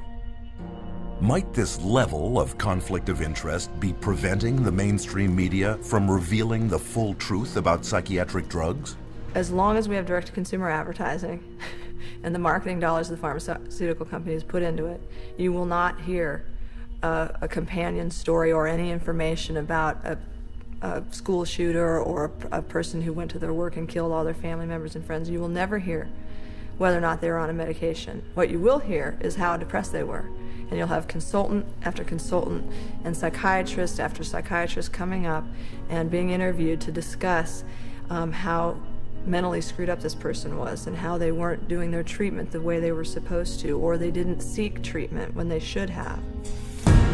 This story has protected psychiatrists and their drugs for decades. To understand why one hears it so often, one need look no further than the bottom line. As parts of large corporate giants, today's media companies are in the business of making money. And to their CEOs, keeping stock prices high is part of their job description. And when pharmaceutical advertising money is your lifeblood, there is little chance you will rock the boat. With traditional sources so compromised, one might wonder if the information they're getting on psychotropic drugs really is the whole story. But what about the internet? Well, psychiatrists and drug companies are already pushing psychotropic drugs in cyberspace too, with very few restrictions. If a patient goes online and looks up a drug and puts in a drug's name, and there'll be a bunch of sites that come up, many of those sites will be funded by the drug companies, but you won't be able to tell from the site. You'd have to, dig up, if at all. You may have no idea that that site was funded at all by the drug company. And especially those ones like Ask a Doctor, those are definitely drug company driven. Through every communication outlet they can influence, psychiatrists and drug companies team up to drum out one single relentless message. You are sick. We've got the answer. And ask your doctor. Women are a special target for these campaigns, both through magazines and daytime talk shows. This appears to be working, with almost 2/3 of all psychotropic drugs taken by women. We don't get the full truth because the media is owned by Big Pharma. You just turn on your radio or open your newspaper and you find ads. They're not going to bite the hand that feeds them. They don't tell the truth. It's a vicious cycle because the more these drugs are marketed, the more people want to take them. The more money goes to pharma to market more drugs. But despite their success, psychiatrists and the drug companies they work for are not satisfied only with media campaigns. So their next strategy is, how do you convince even more people to take psychotropic drugs, all the while remaining a hidden influence?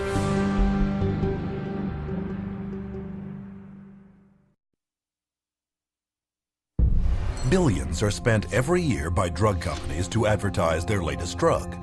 These efforts are obvious. But are there hidden ways that psychiatrists and drug companies can get you to ask your doctor without your even knowing it?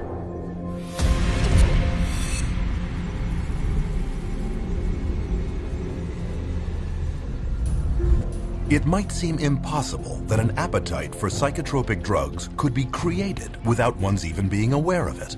Could this possibly be true? Well, if you know what to look for, you will find drug marketing campaigns practically everywhere. In hospitals, programs promoting psychotropics air over closed-circuit television networks like the Patient Channel. You can find them in children's books such as Brandon and the Bipolar Bear, where a little boy is told that his feelings are caused by chemicals in his brain that can be controlled with good medicine. There are mental health awareness programs touring college campuses to promote mental health checkups. Another hidden promotion lured high school girls to a conference on eating disorders to pitch them Zoloft. Where do these campaigns come from? Many of them come from industry-funded front groups, operated by psychiatrists, but posing as compassionate patient support groups. A group that's focused on people who get depressed, or these support groups. Those are all also funded by and driven by, in large part, the drug companies. The fact that they're being, highly funded by the drug companies puts into question, the information that they're providing. In fact, a recent global survey estimates that 2/3 of all patient advocacy groups depend on drug companies or device manufacturers for at least some of their income. Through media interviews, public service announcements, and promotional events, psychiatric front groups preach the message that at least 1/4 of everyone on Earth is mentally ill. You could be too, and there is nothing you can do about it short of taking psychotropics for the rest of your life. And of all the programs they use to get people onto these drugs, one of the most successful is the benevolent-sounding mental health screening campaign. But it all begins with psychiatrists and their very broad DSM-based screening questionnaires that cover common life situations such as sadness, nervousness, and occasional loneliness. Because the symptoms are so subjective and the way they decide to describe it, everybody's got depression. So then they started targeting the kids and doing this at schools, and they implemented it through the school process of coming to the schools and having depression screening days. People would come in and they'd fill out these questionnaires and, oh yeah, you've got it. Brought in quite a few new customers.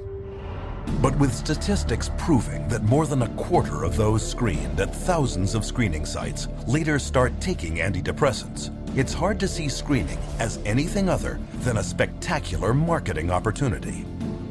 One such front group, Screening for Mental Health Incorporated, sponsors national campaigns such as National Depression Screening Day, which uses simple quizzes to screen people for mental illness. But what is not revealed is that Screening for Mental Health has taken in a total of almost $5 million from at least 7 different drug companies, all makers of psychotropic drugs given to children.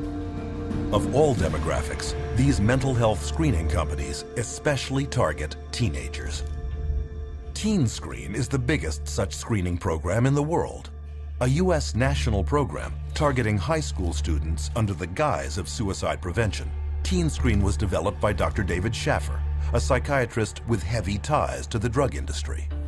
Teen Screen is a series of questions that take about 10 minutes for kids to answer. It's targeted at high school kids. On the Teen Screen case, it asks, do you sometimes feel like other people have an easier life, or, do sometimes you feel bad about yourself and other times you feel good about yourself?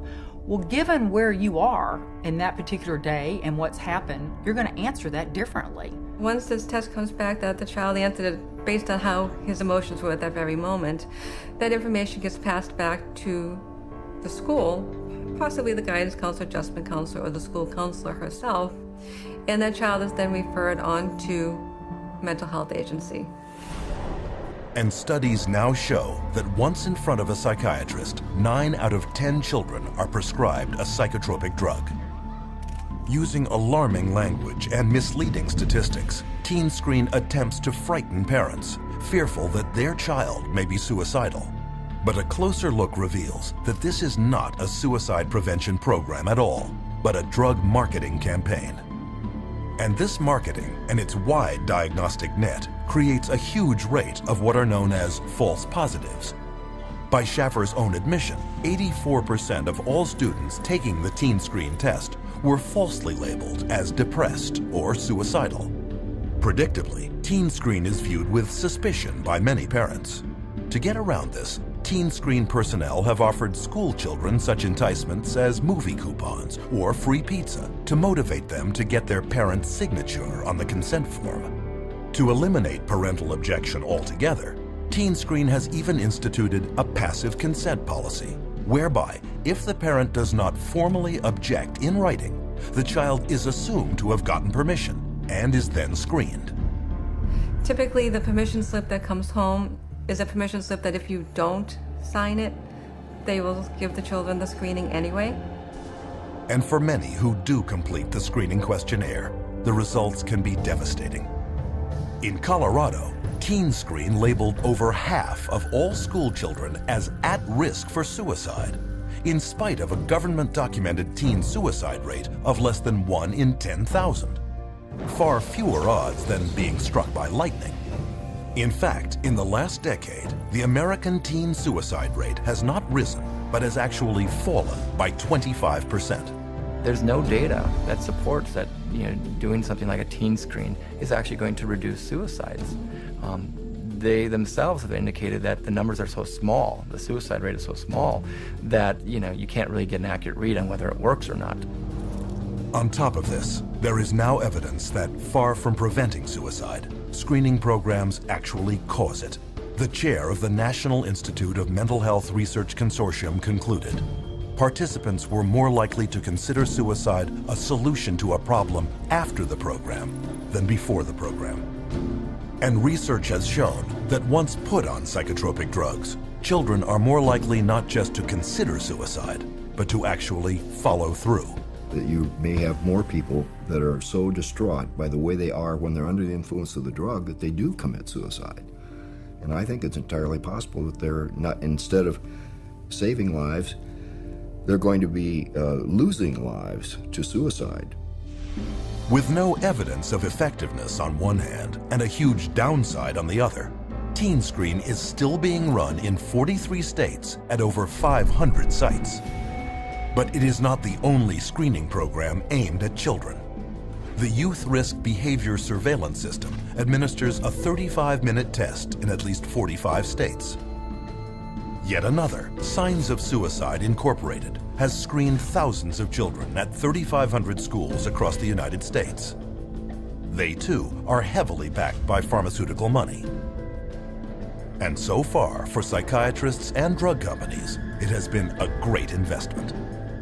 Throwing out a net in doing a typical teen screen or any type of mass assessment, we now have increased our client population tenfold by kids who need to be either seen by a therapist and or seen by a psychiatrist. The internet is another rich source of new prospects. Take, for example, the Patient Health Questionnaire, a 16-item checklist that allows anyone to diagnose himself with depression within 8 minutes. One of the questionnaires developers was psychiatrist Dr. Robert Spitzer, the architect of DSM-3, and its copyright is owned by Pfizer, the world's largest pharmaceutical company, and maker of the antidepressant Zoloft. There is also a 2-question version that can take less than a minute to advise you to ask your doctor. Online screening questionnaires abound, testing such potential psychiatric disease categories as bipolar disorder, ADHD, narcissism, self-esteem problems, eating disorders, and sex addiction. We all have ups and downs because that's what normal life is. If you administer the screening on those times where you have down, you're going to be labeled as having a mental health issue. Where if you took the same screening later, you may not be, but you've already been labeled that way. And that's the danger of that. And labels last a lifetime. So far, screening campaigns have been limited to those willing to participate. But what if the screenings are no longer voluntary? Will this lead to increased drugging?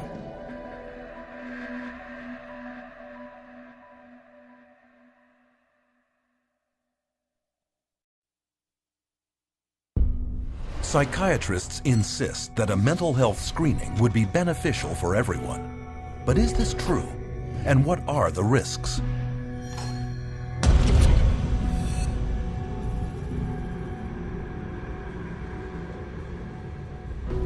In 2003, a presidential advisory group known as the New Freedom Commission on Mental Health issued a comprehensive program that laid out its strategy for screening major segments of American society for signs of mental illness. Some of their goals included programs creating early detection of mental illness, enlarging the role of schools in diagnosing and treating mental problems, and expanding the use of mental health screening beyond the psychiatrist's couch and into the offices of primary care physicians. It's going to screen the population for mental health, the whole population. They're going to do it by stages, starting with school children, of course. So far, mandatory mental health screening is not yet a reality, except for a few small segments of society. One of them consists of the most powerless and disenfranchised of them all, foster children. A child goes into foster care. They label the child with some kind of a psychological problem. The child is immediately sent to therapy. Well, the therapist will say, well, I believe the child needs to be on something. So they recommend that the child see a psychiatrist to have the drug administered. Out of the 60, 65 families that I see, easily 90% of the kids they have the mental health diagnosis to begin with. If they get it from a psychiatrist, it almost always comes with meds. And I think that we see identified as at-risk kids in the community, and we see some of the most intense situations, and a lot of them are on 4 or 5 different meds. I've seen children that the day they're taken out of their parents' custody and placed into state custody actually seem happy, healthy, vibrant, energetic. And then, 2 months later, after they've begun taking these medications, they're very slow. They are zombie-like, is the best way to describe it.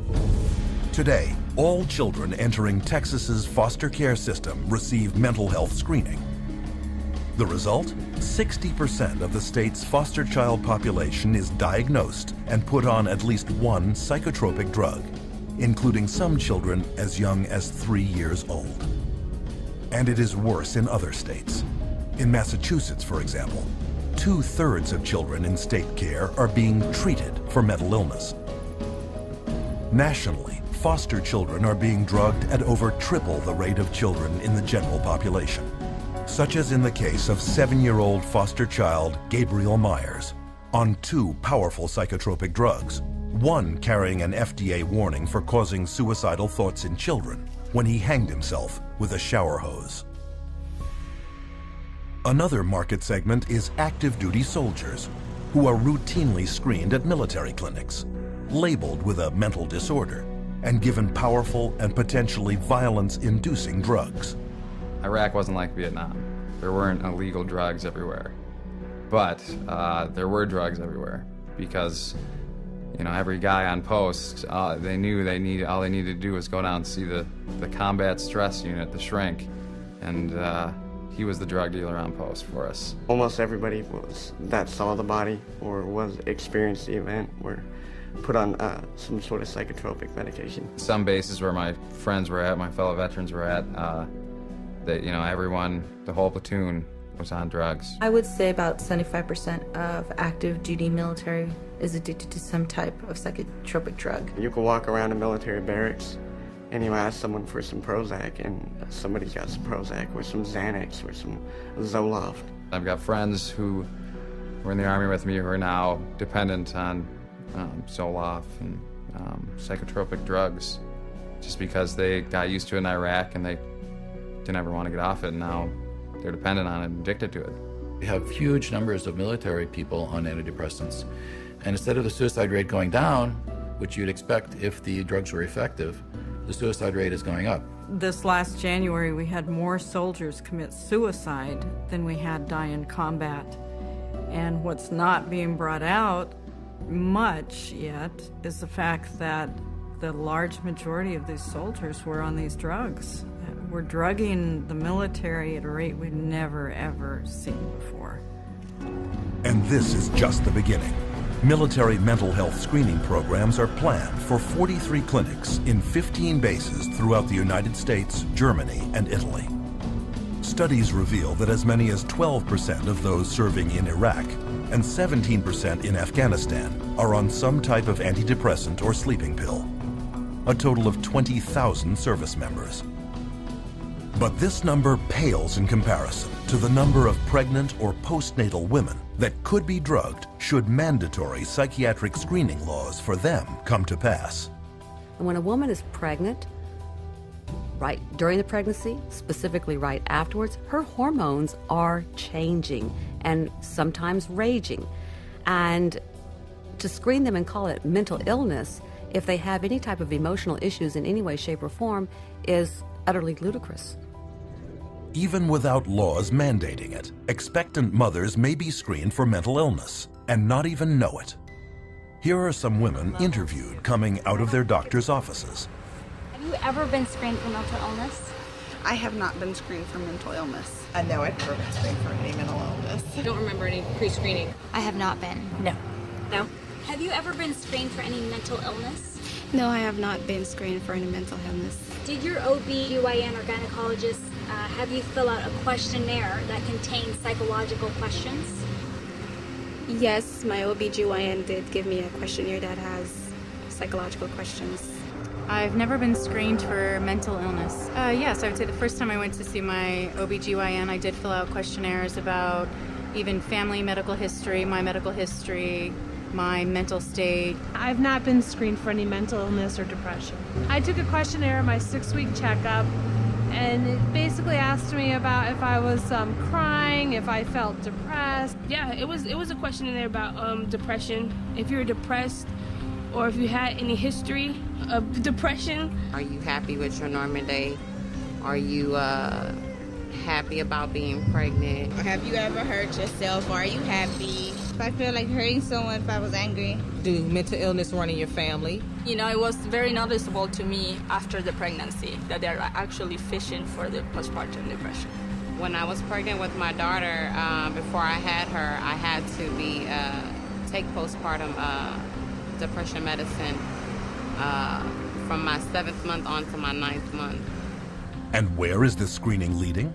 To programs like a little-known drugging scheme originally formulated in Texas in 1995 called the Texas Medication Algorithm Project, or TMAP. TMAP is a program that was originated starting in the 90s, a collaborative group of doctors from University of Texas and the Texas Department of Mental Health and Mental Retardation. And what it was supposed to do was come up with the best practice for treating mental illness. Using research funding from 11 different pharmaceutical companies, this panel, dominated by psychiatrists, created a step-by-step flowchart that requires the prescribing of only the latest and most expensive psychiatric drugs for patients with mental problems. And if one psychotropic didn't work, doctors were obligated to try another expensive one. And if none worked, the next step would be electric shock treatment. But those running TMAP were hiding a major conflict of interest.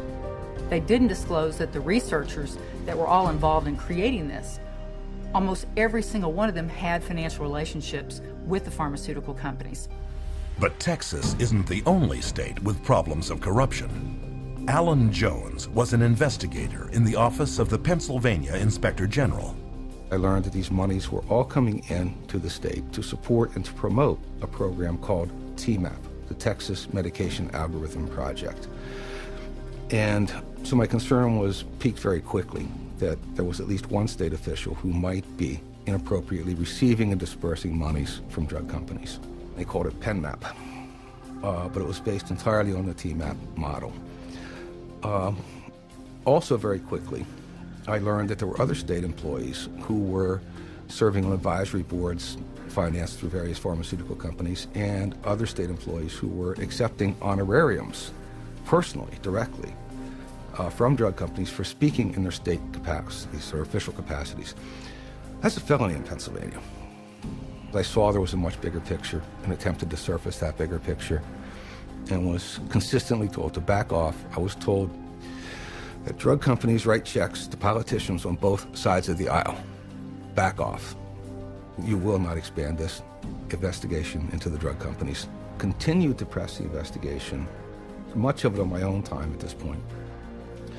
I became increasingly alarmed that all of the drugs recommended by the TMAP program were exclusively the new patented atypical antipsychotics for schizophrenia and all of the brand new patented SSRI antidepressants. None of it added up. When it became obvious to me that my investigation was not going to be permitted to continue, and it became obvious to the Inspector General's office that I was not going to stop, I was removed from lead investigator on the case. They threatened me with loss of career, with loss of job, with loss of reputation, essentially. Despite the investigation resulting in the conviction of Pennsylvania's chief pharmacist, TMAP and offshoots like PenMap spread throughout the country, generating billions of dollars in drug sales. But the psychiatric gravy train comes at great public cost. In 2001, TMAP and its children's equivalent CMAP bankrupted the Texas Medicaid program and the state's mental health and prison systems. So, what do we see in the final picture? A government-run, taxpayer-funded mental health screening program wherein every person judged by psychiatrists to have a mental illness is given powerful, dangerous, and expensive psychotropic drugs. And if they don't work, electroshock treatment. They're going to start with school children on the New Freedom Initiative. Then they're going to move it to senior citizen nursing homes. Then they're going to move it to, of course, military. And then parents. By the time you're 18, you've been screened in utero when you were an infant. You were screened as an infant when you first came out. You were screened in your daycare. You were screened then at school. You were screened at the pediatrician's office. You're screened in high school. You're screened over and over again. And to sit there and pass laws requiring that people be screened and drugged based on screening under state law or federal law is really, it's criminal. It should not be done. They're marketing this madness all over this country, and we are actually becoming an example for the rest of the world. So we're, again, the poster child, if you will, and so the rest of the world is spending more and more on drugs. I don't know that there was ever a time in the history of the world where people have been drugged to the extent of what we're seeing today. The reality is, if you look at the overall picture, I don't see these drugs helping us make a better society. We see it in the military, we see it in our children, we see it in the schools. These drugs are not working to make a better society. And with hidden mental illness marketing campaigns at full tilt, what happens to patients once diagnosed and delivered into the psychotropic drugging machine?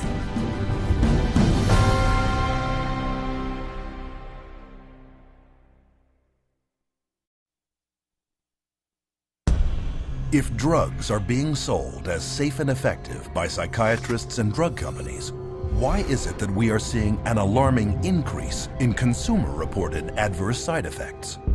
What are psychiatrists not telling us?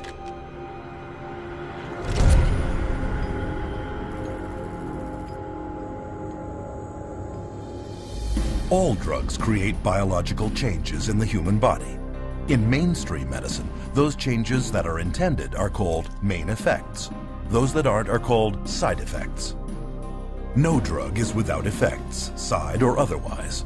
But with psychiatric drugs targeting delicate brain processes, all effects, even main effects, can be hazardous, unpredictable, and sometimes irreversible. All these medications that are apparently supposed to act as a magic pill, they're finding all of them have side effects that, could put the patient in harm's way just as well as it could help them. So, just what are these drugs doing, and how do they work? To find out, you should be able to locate much of this information in the drug's package insert, or PI. Contained in this insert is the mechanism of action, the drug maker's explanation for how the drug works on the body. Take, for example, antibiotics, drugs used for over 50 years as a cure for infectious diseases such as tetanus, tuberculosis, and strep throat. Its mechanism of action is well known. Antibiotics prevent the cellular activity of bacteria, thus inhibiting its growth or killing it altogether. But with psychotropics, drug makers say on their own package insert that their mechanism of action is unknown. Most of the medications that are given to clients, whether they're SSRI medications or they're antipsychotics, a lot of the pharmacology of these medications, they don't even know how they work in the first place. But it has been noted that there is one primary side effect of psychotropics that is common to all. Most medication and psychotropic medication, I've noticed, tends to flatten things, so that while you're decreasing the depression, you're also decreasing the joy. And so you're minimizing what it means to be human in the service of avoiding dealing with a problem. They can't connect to the world around them. They feel like there's no feeling, which is, you should have some feeling there. All that's doing is really numbing them down, and they're not doing the work that they need to do to resolve that issue that's going on somewhere internally. But the numbing of emotions is not the only way psychotropic drugs affect the user. Each of the 5 main classes of psychotropics has side effects of its own. Typical antipsychotics, such as thorazine, are powerful chemicals originally designed to shut down the central nervous systems of mental hospital inmates. They are now mainly used on people with serious mental problems, and they can cause feelings of helplessness, deterioration of the mind, neurological damage, dementia, trembling, twitching, and damage to internal organs, to name a few. Anti-anxiety drugs such as Valium and Xanax are prescribed for nervousness, anxiety, and panic disorders. They can cause patients dissociation, cognitive impairment, increased aggression, fatigue, hallucination, and acute amnesia. They've got foggy thinking, they're bloated, they have weight gain, they're now diabetic. It's one symptom after another, all caused from the drugs that they're taking, and they don't realize it. Stimulant drugs like Ritalin, Adderall, and Concerta are mainly used for people with so-called attention problems, such as attention deficit hyperactivity disorder. These drugs are very addictive and can result in stunted growth, weight loss, manic behavior, heart palpitations, neurological tics, cardiac arrhythmia, gross brain shrinkage and malfunction, anxiety, insomnia, violent behavior, and even sudden death. Ritalin, a stimulant commonly prescribed to children, acts on the body in a very similar way to cocaine, but is far more potent. And recent studies show that it can cause permanent changes in children's developing brains. So you're going to have problems, and it is shown that some of these medications, particularly the stimulants that they're giving, like Ritalin, Concerta, all the ADHD medications actually shrink brain tissue. They know that these psychiatric drugs destroy cells, destroy brain cells, shrink brain tissue. How can that possibly ever benefit anyone? It can't. That's the simplicity. It's not possible. Antidepressants are a fourth class of psychotropic drug. As their name suggests, they are used to treat depression and mood disorders.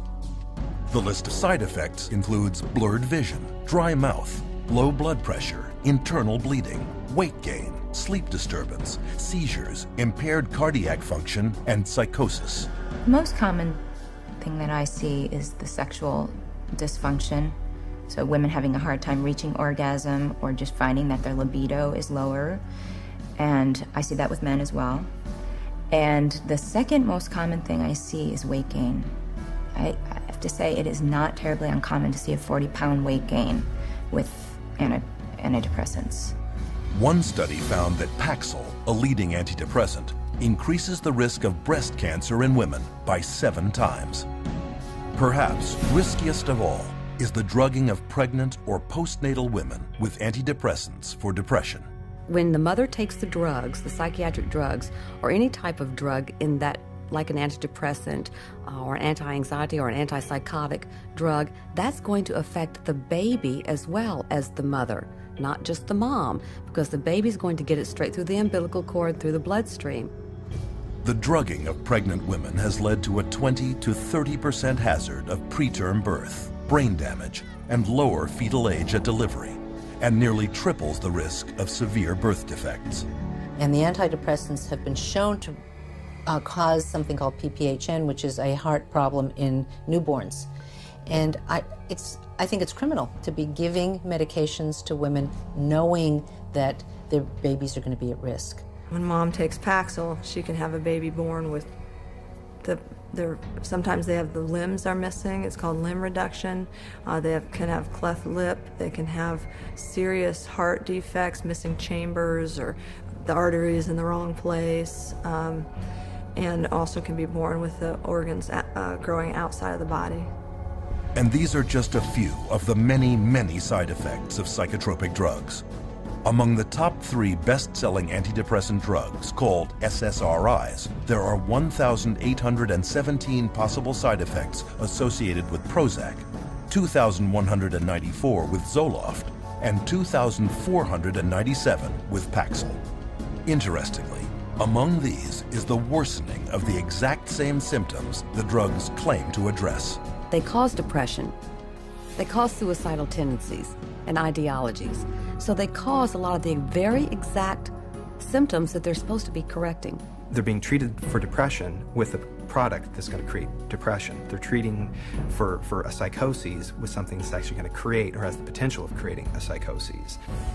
Atypical antipsychotics, one of the newest classes of psychotropic drugs, are used mainly on adults and children diagnosed with bipolar disorder. They are also known as mood stabilizers. Though launched with storied claims as miracle drugs with little or no side effects, atypical antipsychotics have recently been exposed as creating severe weight gain, diabetes, coronary heart disease, acutely irregular muscle movement, pancreatitis, and delirium. Though the new antipsychotics were originally approved only to treat schizophrenic adults, over a 7-year period, prescriptions for children jumped 5-fold to an estimated 2.5 million prescriptions. And this drugging is coming with serious consequences. You know, I've seen kids who have had significant weight gain on some of the antipsychotics, where they were pre-diabetic. You know, they've had, you know, changes in some of their cardiovascular functioning. So there are potentials to really damage the child's health. When you get drugs that you're giving to kids that we know cause extreme weight gain and attack the liver, attack the kidney, that have long-term results, these children that we're giving them today, this medication, we may be doing, you know, kidney dialysis for in 10, 15 years. And it is not only children that can be affected. It has been estimated that psychotropic drugs are to blame for over 16,000 traffic accidents every year in the United States. And this study only looked at drivers 65 and older. And what happens when these unwanted side effects surface? Usually, the psychiatrist will prescribe yet another drug. It's called polypharmacy. It's just, you know, adding additional, you know, if the first drug doesn't work, you add a second drug. If you have an adverse side effect from a drug, then you add another drug to deal with the adverse side effect. And then let's say they start an antidepressant and now they can't sleep. So in order to counteract that, they'll be given a sleeping pill. Then a tolerance builds up. So they might now need another drug because they're now at a tolerance level of the first drug that it's no longer creating the, quote, expected or helpful result. It's not uncommon to see people 5, 6, 8, 9, you know, psychotropic drugs, and there's absolutely not a shred of research that supports that these drugs can be used safely and effectively in combination. Consider tardive dyskinesia, a movement disorder entirely caused by psychotropic drugs. For 20 years, beginning in the 50s, psychiatrists failed to inform patients about the link between tardive dyskinesia and antipsychotics, such as Thorazine and Haldol. By the time psychiatrists admitted the truth about their pills, thousands had been permanently crippled. Even today, tardive dyskinesia has developed in 73,000 older adults, and drug-induced Parkinsonism has appeared in 61,000 more. But this class of psychotropics is far from the exception. Reports are now surfacing that today's atypical antipsychotics and antidepressants, such as Zoloft, are causing widespread tardive dyskinesia, sometimes within months of first use. But psychiatrists and drug companies continue to dispute this damning new evidence and go on prescribing these drugs, even to children. But of all the side effects experienced by users of psychotropic drugs, the most horrendous may be an intense inner agitation and restlessness known as akathisia. These drugs can cause something called akathisia, which causes people to become very agitated and actually a little nuts, you know, a little off balance. And they'll do things that they never would have done before, things that are totally out of character. This is a normal person without any history of auditory hallucinations, and all of a sudden they'll say there's voices telling them this is the only way to stop the pain, this is the only way is to kill themselves. Had patients tell me that they never, ever, ever had one single thought about suicide in their entire life until they started on the drug. An estimated 10 to 25% of SSRI antidepressant users, close to 7 million people in the U.S., experience akathisia. And Psychiatry's Diagnostic and Statistical Manual of Mental Disorders even admits the connection between psychotropic drugs, akathisia, and suicide. The statistics back this up. the suicide rate of the general population is less than 11 for every 100,000. But for every 100,000 people taking SSRIs, the suicide rate jumps to 718, over 65 times more. And yet, we are told daily by psychiatrists and drug companies that psychotropic drugs actually prevent suicide. So, what are we to believe? One can start with the drug company's own warning letters to doctors, or unpublished data for the antidepressant Effexor, or an analysis of Prozac using the FDA's own statistics, or even a British House of Commons report on Zyprexa. Of course, not everyone commits suicide, but the huge volume of other side effects can be horrendous. The medication that the psychiatrist prescribed me made me feel awful. Constant headaches, constant nausea, wanting my skin to turn inside out, just feeling like bugs were crawling all over me all the time. It made me feel like all slow and like sluggish and stuff. Like, and when somebody would ask me something, it would kind of like take a minute, like, what? These drugs have affected my heart. They have affected my liver. Weight gain one time, hit like 40 pounds.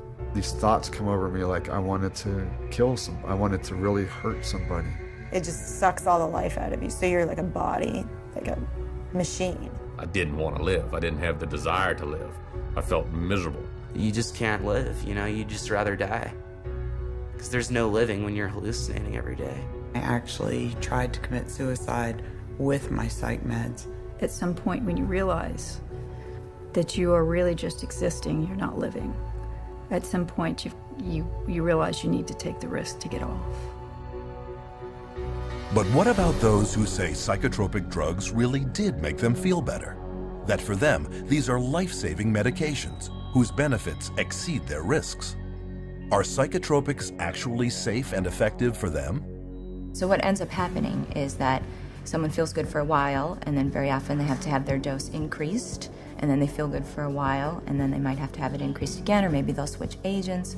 So it's that kind of a story if you're not actually getting to the root of what's going on. I think the research is pretty clear that then all of a sudden starts to change, and you start to have a supersensitivity to being depressed, in which case then they become more depressed, and then they're chronically depressed. And there is ample evidence that if the short-term side effects of psychotropics don't get you, the long-term effects will. Psychiatric drugs are toxic to the body.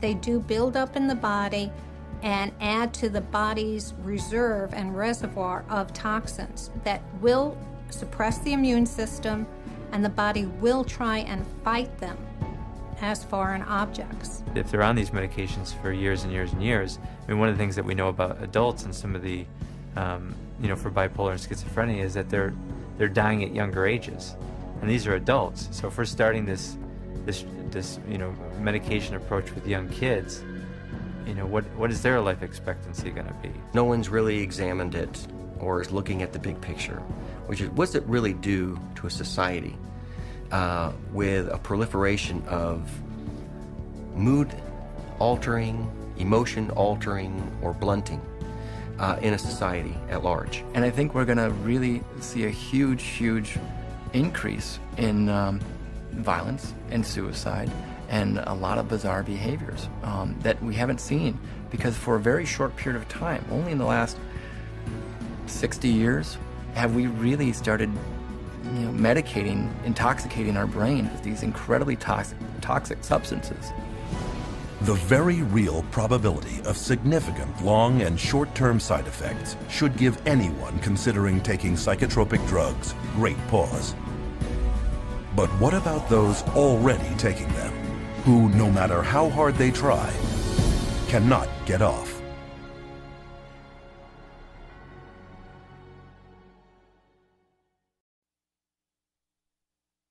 Psychotropic drugs have long been noted for having a multitude of physical and emotional side effects that many simply cannot live with. But if side effects from psychotropics are so bad, why do some people continue to take them?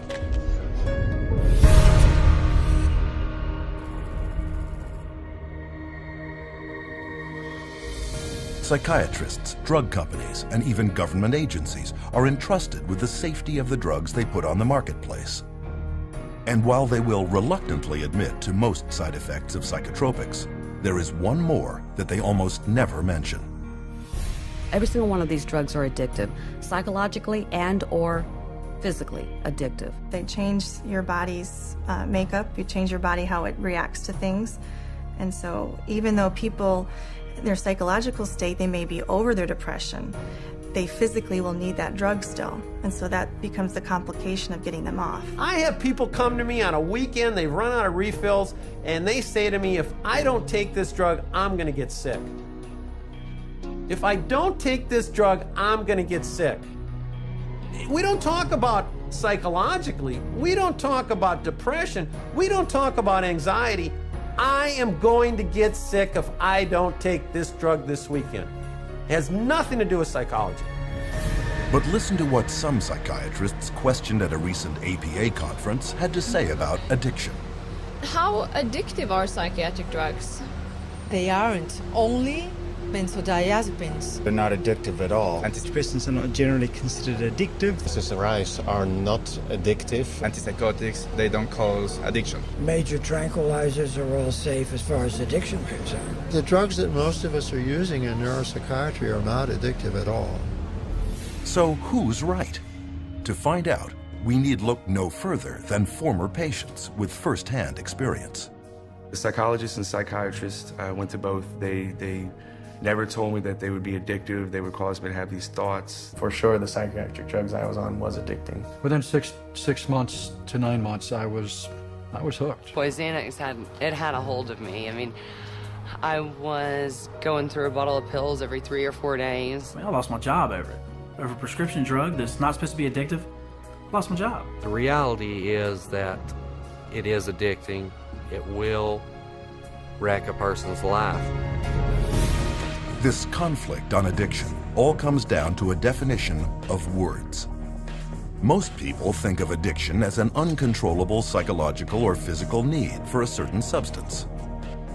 But not psychiatrists. They define addiction as the craving of a higher and higher dose of the same drug, while the uncontrollable need to keep taking a drug is categorized only as dependence. This is why psychiatrists will not admit that their drugs are addictive. In their definition, a very small percentage of people become addicted.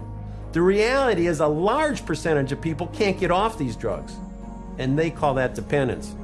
It's all a matter of how they term it. And when you look at addiction, it could be that their tolerance increases and their needs and wants to use the medications increase, or it could be they simply, once they start on the medication, they're not able to come off of it without help. They try to, and as soon as they try to come off the medications, they start to have symptoms that are unwanted and obviously keep them wanting to take the medications again. When you explain to them how addictive it is, they are surprised because they're like, well, it's a prescription. So I do believe that a lot of people don't really know how harmful these meds are. They don't view them as dangerous as some of the street drugs. But many psychotropics have become street drugs, especially the class of drugs given to children diagnosed as having inattention or hyperactivity. Stimulants such as Ritalin, Adderall, and Concerta are so habit-forming that they are listed by the U.S. Drug Enforcement Administration as Schedule II drugs, highly addictive substances on the same list as morphine and cocaine. Biochemistry and pharmacology of Ritalin is exactly the same as that of cocaine, except for the speed of onset. The similarity between Ritalin and cocaine becomes obvious when considering the major problem of stimulant abuse in our schools, where tablets of Ritalin and its chemical cousin Adderall are taken recreationally by kids in schoolyards. Some of my friends took Ritalin and Adderall just to get high, like that I've known throughout the years. Kids will chop that stuff up with a razor blade. It's pure, man. Pure drug, you know, that's why kids like it. They chop it up with a razor blade and snort it. My cousin Sammy had this Ritalin and we would eat it and we'd be able to stay up all night and play video games. It was pupils would dilate. It was just outrageous. Matter of fact, in 8th grade, I got kicked out of school 3 days before it let out for selling Ritalin and actually snorting lines in the back of the classroom. So yes, sir, it definitely caused me some problems there, and I definitely had people buying them from me. Yes. This is no small problem. In 2006, researchers discovered that more than 7 million Americans had misused stimulants, with 75,000 American teenagers and young adults becoming addicted every year. Beyond just addicting its users, stimulants are also well known as gateway drugs that lead to further addiction to such street drugs as cocaine, heroin, and methamphetamine. When you provide drugs in a manner in which most of our children are being provided drugs at an early age in life, only prepares that child to be on more drugs as they get older. And yet in several recent publications, psychiatrists actually encourage children labeled ADHD to take stimulants to reduce future dependencies on cocaine and other street drugs. But evidence shows that not only is this theory unfounded, but the reverse is true. When I've spoken to people who are methamphetamine addicts, they said that the drug that they started taking almost consistently was Ritalin. The longer a child is on Ritalin, the more the likelihood that they may become addicted, whether it's Ritalin or Concerta or Adderall, okay, or a number of other drugs. Stimulants aren't the only psychotropic drugs carrying a high potential for addiction. Benzodiazepines, for example, are tranquilizers that can become addictive within 14 days. Take, for example, the benzodiazepine Xanax, which after only 5 years on the market was producing 1.5 million addicts every year. And getting off can be very difficult. Symptoms of Xanax withdrawal include shakiness, loss of appetite, muscle cramps, memory and concentration problems, insomnia, agitation, panic, and anxiety. Some of the psych medicines, particularly the benzodiazepines, are some of the most addictive drugs there are in terms of the persistent withdrawal anxiety that these drugs cause. I have been in the position of having to withdraw a number of people from benzodiazepines that I didn't put on them, obviously. And it's difficult. It's really difficult. Prescription benzodiazepines, I think, are much more dangerous and much harder to come off of for the patient than the street drugs are. But survivors will tell you that benzodiazepines are not the only class of psychotropic drug that is extremely hard to withdraw from. I had about a 10-year time frame in my life where I abused both street drugs and prescription drugs. And the drugs that were the hardest to come off of, in my opinion, were the psychiatric medications. And I mean worse to come off of than a drug like heroin. Withdrawal symptoms from the psychiatric drugs just made my mind go crazy. I couldn't think. I couldn't form coherent thoughts whatsoever. I was racing. I had highs and lows, ups and downs, hot and cold sweats. I went through seizures. I was sweating with night sweats so bad I was wetting my bed just with sweat. I had tremors really bad. I mean, I joked that I looked like I had the end stages of Parkinson's disease, but you couldn't even hold me still when I was going through withdrawals. My legs would shake. I couldn't sleep. No one in the world should have to go through what I went through, in my opinion, and I wouldn't wish it on my worst enemy. Even newborns born to women taking psychotropics while pregnant can undergo withdrawal. These infants could experience irritability, hyperactivity, abnormal sleep patterns, vomiting, diarrhea, and failure to gain weight. But it is the amplification of certain side effects caused by withdrawal from psychotropics that can have a disastrous effect on the individual. Now the person stops taking the drug, and the effects of the withdrawal or the effects of stop taking the drug are increased and amplified symptoms like the depression or suicide ideas, or etc. They have tremendous mood swings. They invariably get violent. They cannot control their emotions. You're very depressed, you're suicidal, you're hallucinating, you're psychotic, you're crazy, you're manic when you stop taking your medication. This is why improper withdrawal from SSRI antidepressants in particular has been shown to trigger mood swings and uncontrollable anger, which have been implicated in many recent killing sprees. In May 1998, for example, 15-year-old Kip Kinkle had just stopped taking Prozac when he shot and killed both his parents, then went on a shooting rampage at his Oregon high school, where he murdered 2 more and wounded 25. In November 2007, Pekka Erik Ovinen shot and killed 8 at his school north of Helsinki, Finland. Earlier that fall, he had either reduced or stopped using the antidepressant he was prescribed for social anxiety. Valentine's Day 2008, Northern Illinois University, Stephen Kazmierczak walked into a crowded lecture hall and opened fire, killing 5 and wounding 18. A few weeks earlier, he too had abruptly stopped taking his antidepressant. But rather than acknowledging that tragedies such as these are the result of withdrawal from highly addictive psychotropic drugs, the customary response of psychiatrists is to blame the lack of the drug for what they claim is the return of the mental illness. When a psychiatrist says that, well, the reason why they're feeling that way when they get off the drug is because, see, that shows you how bad they really need the drug. Here's the deal. There's no way that that's true. The reality is, when they stop the drug, they get depressed or they have withdrawal effects of various types. And the reason they're having those effects is because it's a withdrawal effect from the drug. All you need to do is you need to sit down and listen to anyone who's been on these medications and wants to come off them. And you listen to their story, and you listen to what they're going through, why they want to come off of them. And that's it. The conversation stops. The debate ends.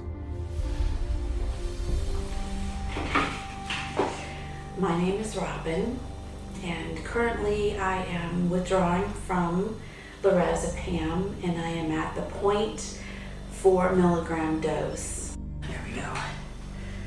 Today, I was totally exhausted. I've had 4 nights, 2 nights of insomnia, and then a good night's sleep, then 2 nights of insomnia. Well, just hoping that I can sleep better tonight. Didn't sleep good last night. Well, as you can see, today I don't care. I did not get ready, and my wave went down. I'm down in the valley today.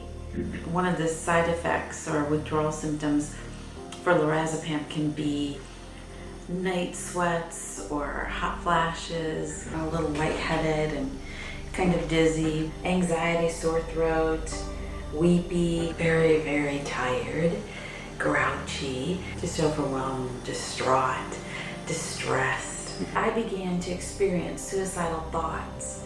I think I've said a little bit to my husband, but he was already worried enough. This is really the first time I'm saying something about it. I feel like I could have a nervous breakdown. You know, there are just times like I hit a brick wall and I can't do it anymore. It's going to take another, maybe 18, 19, 20 weeks to get off of it. And that is very overwhelming to me. I'm weary today. And this is how I used to be for many weeks with lorazepam. And that's the hardest thing, is you are trapped into living it out the way you have to live it out in order to be safe. So that's frustrating. I just want my life back. And that's where I am today. It took months for Robin to wean herself off just one of her psychiatric drugs. And addiction specialists agree that slowly withdrawing is the only safe way. You just can't cut people off from these drugs. Sometimes it can take up to a year or more, depending on the person and how long they've been on the drug and how we wean them off. You can't stop these drugs cold turkey. No. I would never advise anybody to just stop them. They need to be under the care of a medical practitioner. When some of my patients come in and they talk to me about getting off of psychiatric medications, I really caution them not to just stop their drugs cold turkey, because that can really send them into a tailspin. The data is right there. It's going to cause the symptoms that it causes. It's going to have withdrawal effects. And they know it. There's not a psychiatrist that doesn't know it. And yet psychiatrists tell us that psychotropic drugs are the only way to keep people from insanity and alleviate mental distress. But is this really the case? Or are there other choices, effective, inexpensive, and drug-free, that could accomplish all the empty promises left broken and unfulfilled by psychiatry?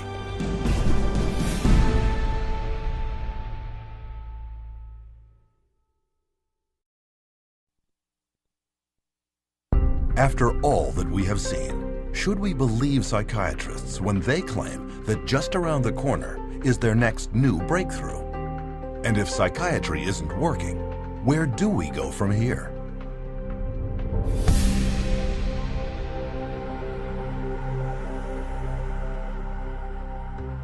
When we look over the landscape, one question becomes clear. How can anyone trust psychiatrists with their mental health? Even psychiatrists interviewed at a recent convention of the American Psychiatric Association readily admit they have no answers. What is the answer to mental illness? That's too broad of a question to answer. What's the answer to mental illness? I don't think there are any answers to mental illness. You still need a better answer than the one we have now for mental illness? I can't even understand the question. There's no real answer. You can't. These are like chronic problems. You can't just cure somebody. Since psychiatry has no answers, how do we care for those with very real and severe psychological problems? There are, in fact, many, many answers, but you will never hear about them from psychiatrists who prescribe psychotropic drugs. One solution was the Soteria Project, formed in 1971 by Dr. Lauren Mosher, then head schizophrenia researcher at the National Institute of Mental Health. Lauren Mosher developed this program, through NIMH to look at this because they were starting to have in the research a debate about whether the medications were actually being helpful or whether they were actually causing some problems. They would create a community-based center where people diagnosed with schizophrenia could go. It was going to be non-drug oriented because he didn't believe that psychiatric drugs were the answer to schizophrenia. It provided a place to where there could be people there who would be supportive and be there during the time they have a crisis. Instead of medicating them, be there with them and help them through it. And the results were staggering. Soteria residents did significantly better than their peers who were on drugs, with far fewer readmissions. The success of Soteria House proved that understanding and compassion could relieve mental turmoil far better than psychiatric treatment, and without the nasty side effects. But despite this, Dr. Mosher's breakthrough would soon be utterly rejected by a psychiatric community dependent on psychotropic drugs and pharmaceutical money. In Dr. Mosher's 1998 resignation letter to the American Psychiatric Association, he wrote, "Psychiatry has been almost completely bought out by the drug companies. We condone and promote the widespread use and misuse of toxic chemicals that we know have serious long-term effects. Is psychiatry a hoax as practiced today? Unfortunately, the answer is mostly yes." When people ask me about why aren't there more places to get this type of treatment and why is biopsychiatry kind of taken over, if they were effective, why did they go away? And I really think that it goes back to the question of money. Between political pressure exerted by the psychiatric establishment and a lack of funding, refuges like Soteria are few and far between. But they can be found, and the truly troubled can and do recover. But what about common, everyday mental or emotional distresses, such as depression or mood swings? Without using psychiatry, how can we treat those? It's easier than one might think, since there is ample evidence that well over half of all psychiatric problems are actually caused by an underlying, undetected physical condition. I would say nearly 100% of the time, when someone comes in wishing to get off of an antidepressant, I find some underlying issues that weren't addressed originally that may have contributed or else caused their mood disorder. And you start to look at all the different factors in their life, a lot of times you can find that there's multiple different reasons that someone's not feeling well. Viruses can cause depression. Digestive issues can cause depression and anxiety. Iron deficiency is very connected to depression. One of the effects of pesticide poisoning is depression. Little children, if they get a streptococcal infection, can become obsessive and compulsive. I've seen people with bipolar disorder, manic depression, who have food allergies. Pretty much any kind of psychiatric problem can be associated with a low thyroid state. A ton of difficulties that a person has that can manifest itself as a supposed mental illness, but you fix the hormone, you fix the gland, you fix the nutrition. Miraculously, you can also fix the quote-unquote mental illness. Why a psychiatrist cannot get to the root of a person's problem, that's the million-dollar question. I have absolutely no idea. They could. They learn it in school. They could just as easily run a blood test as I could run a blood test. They could run all the diagnostic tests I can. They study anatomy, physiology, pathophysiology. They just choose on their own to treat symptoms. What about others whose psychological problem is not due to an underlying physical problem? Divorcing parents, a change in babysitters, moving in the middle of a school year. Those can cause disruptions in the normal flow of sitting in a class and paying attention. Good things are seen as stressful as bad things. Buying a house can be as stressful as losing a house. Getting married can be as stressful as getting divorced. But it may be some situational anxiety, situational depression that would have resolved on its own years ago. And the patient's been on medicine for years. Well, it is ridiculous to think that normal depression or grief from normal life circumstances should be treated with medication.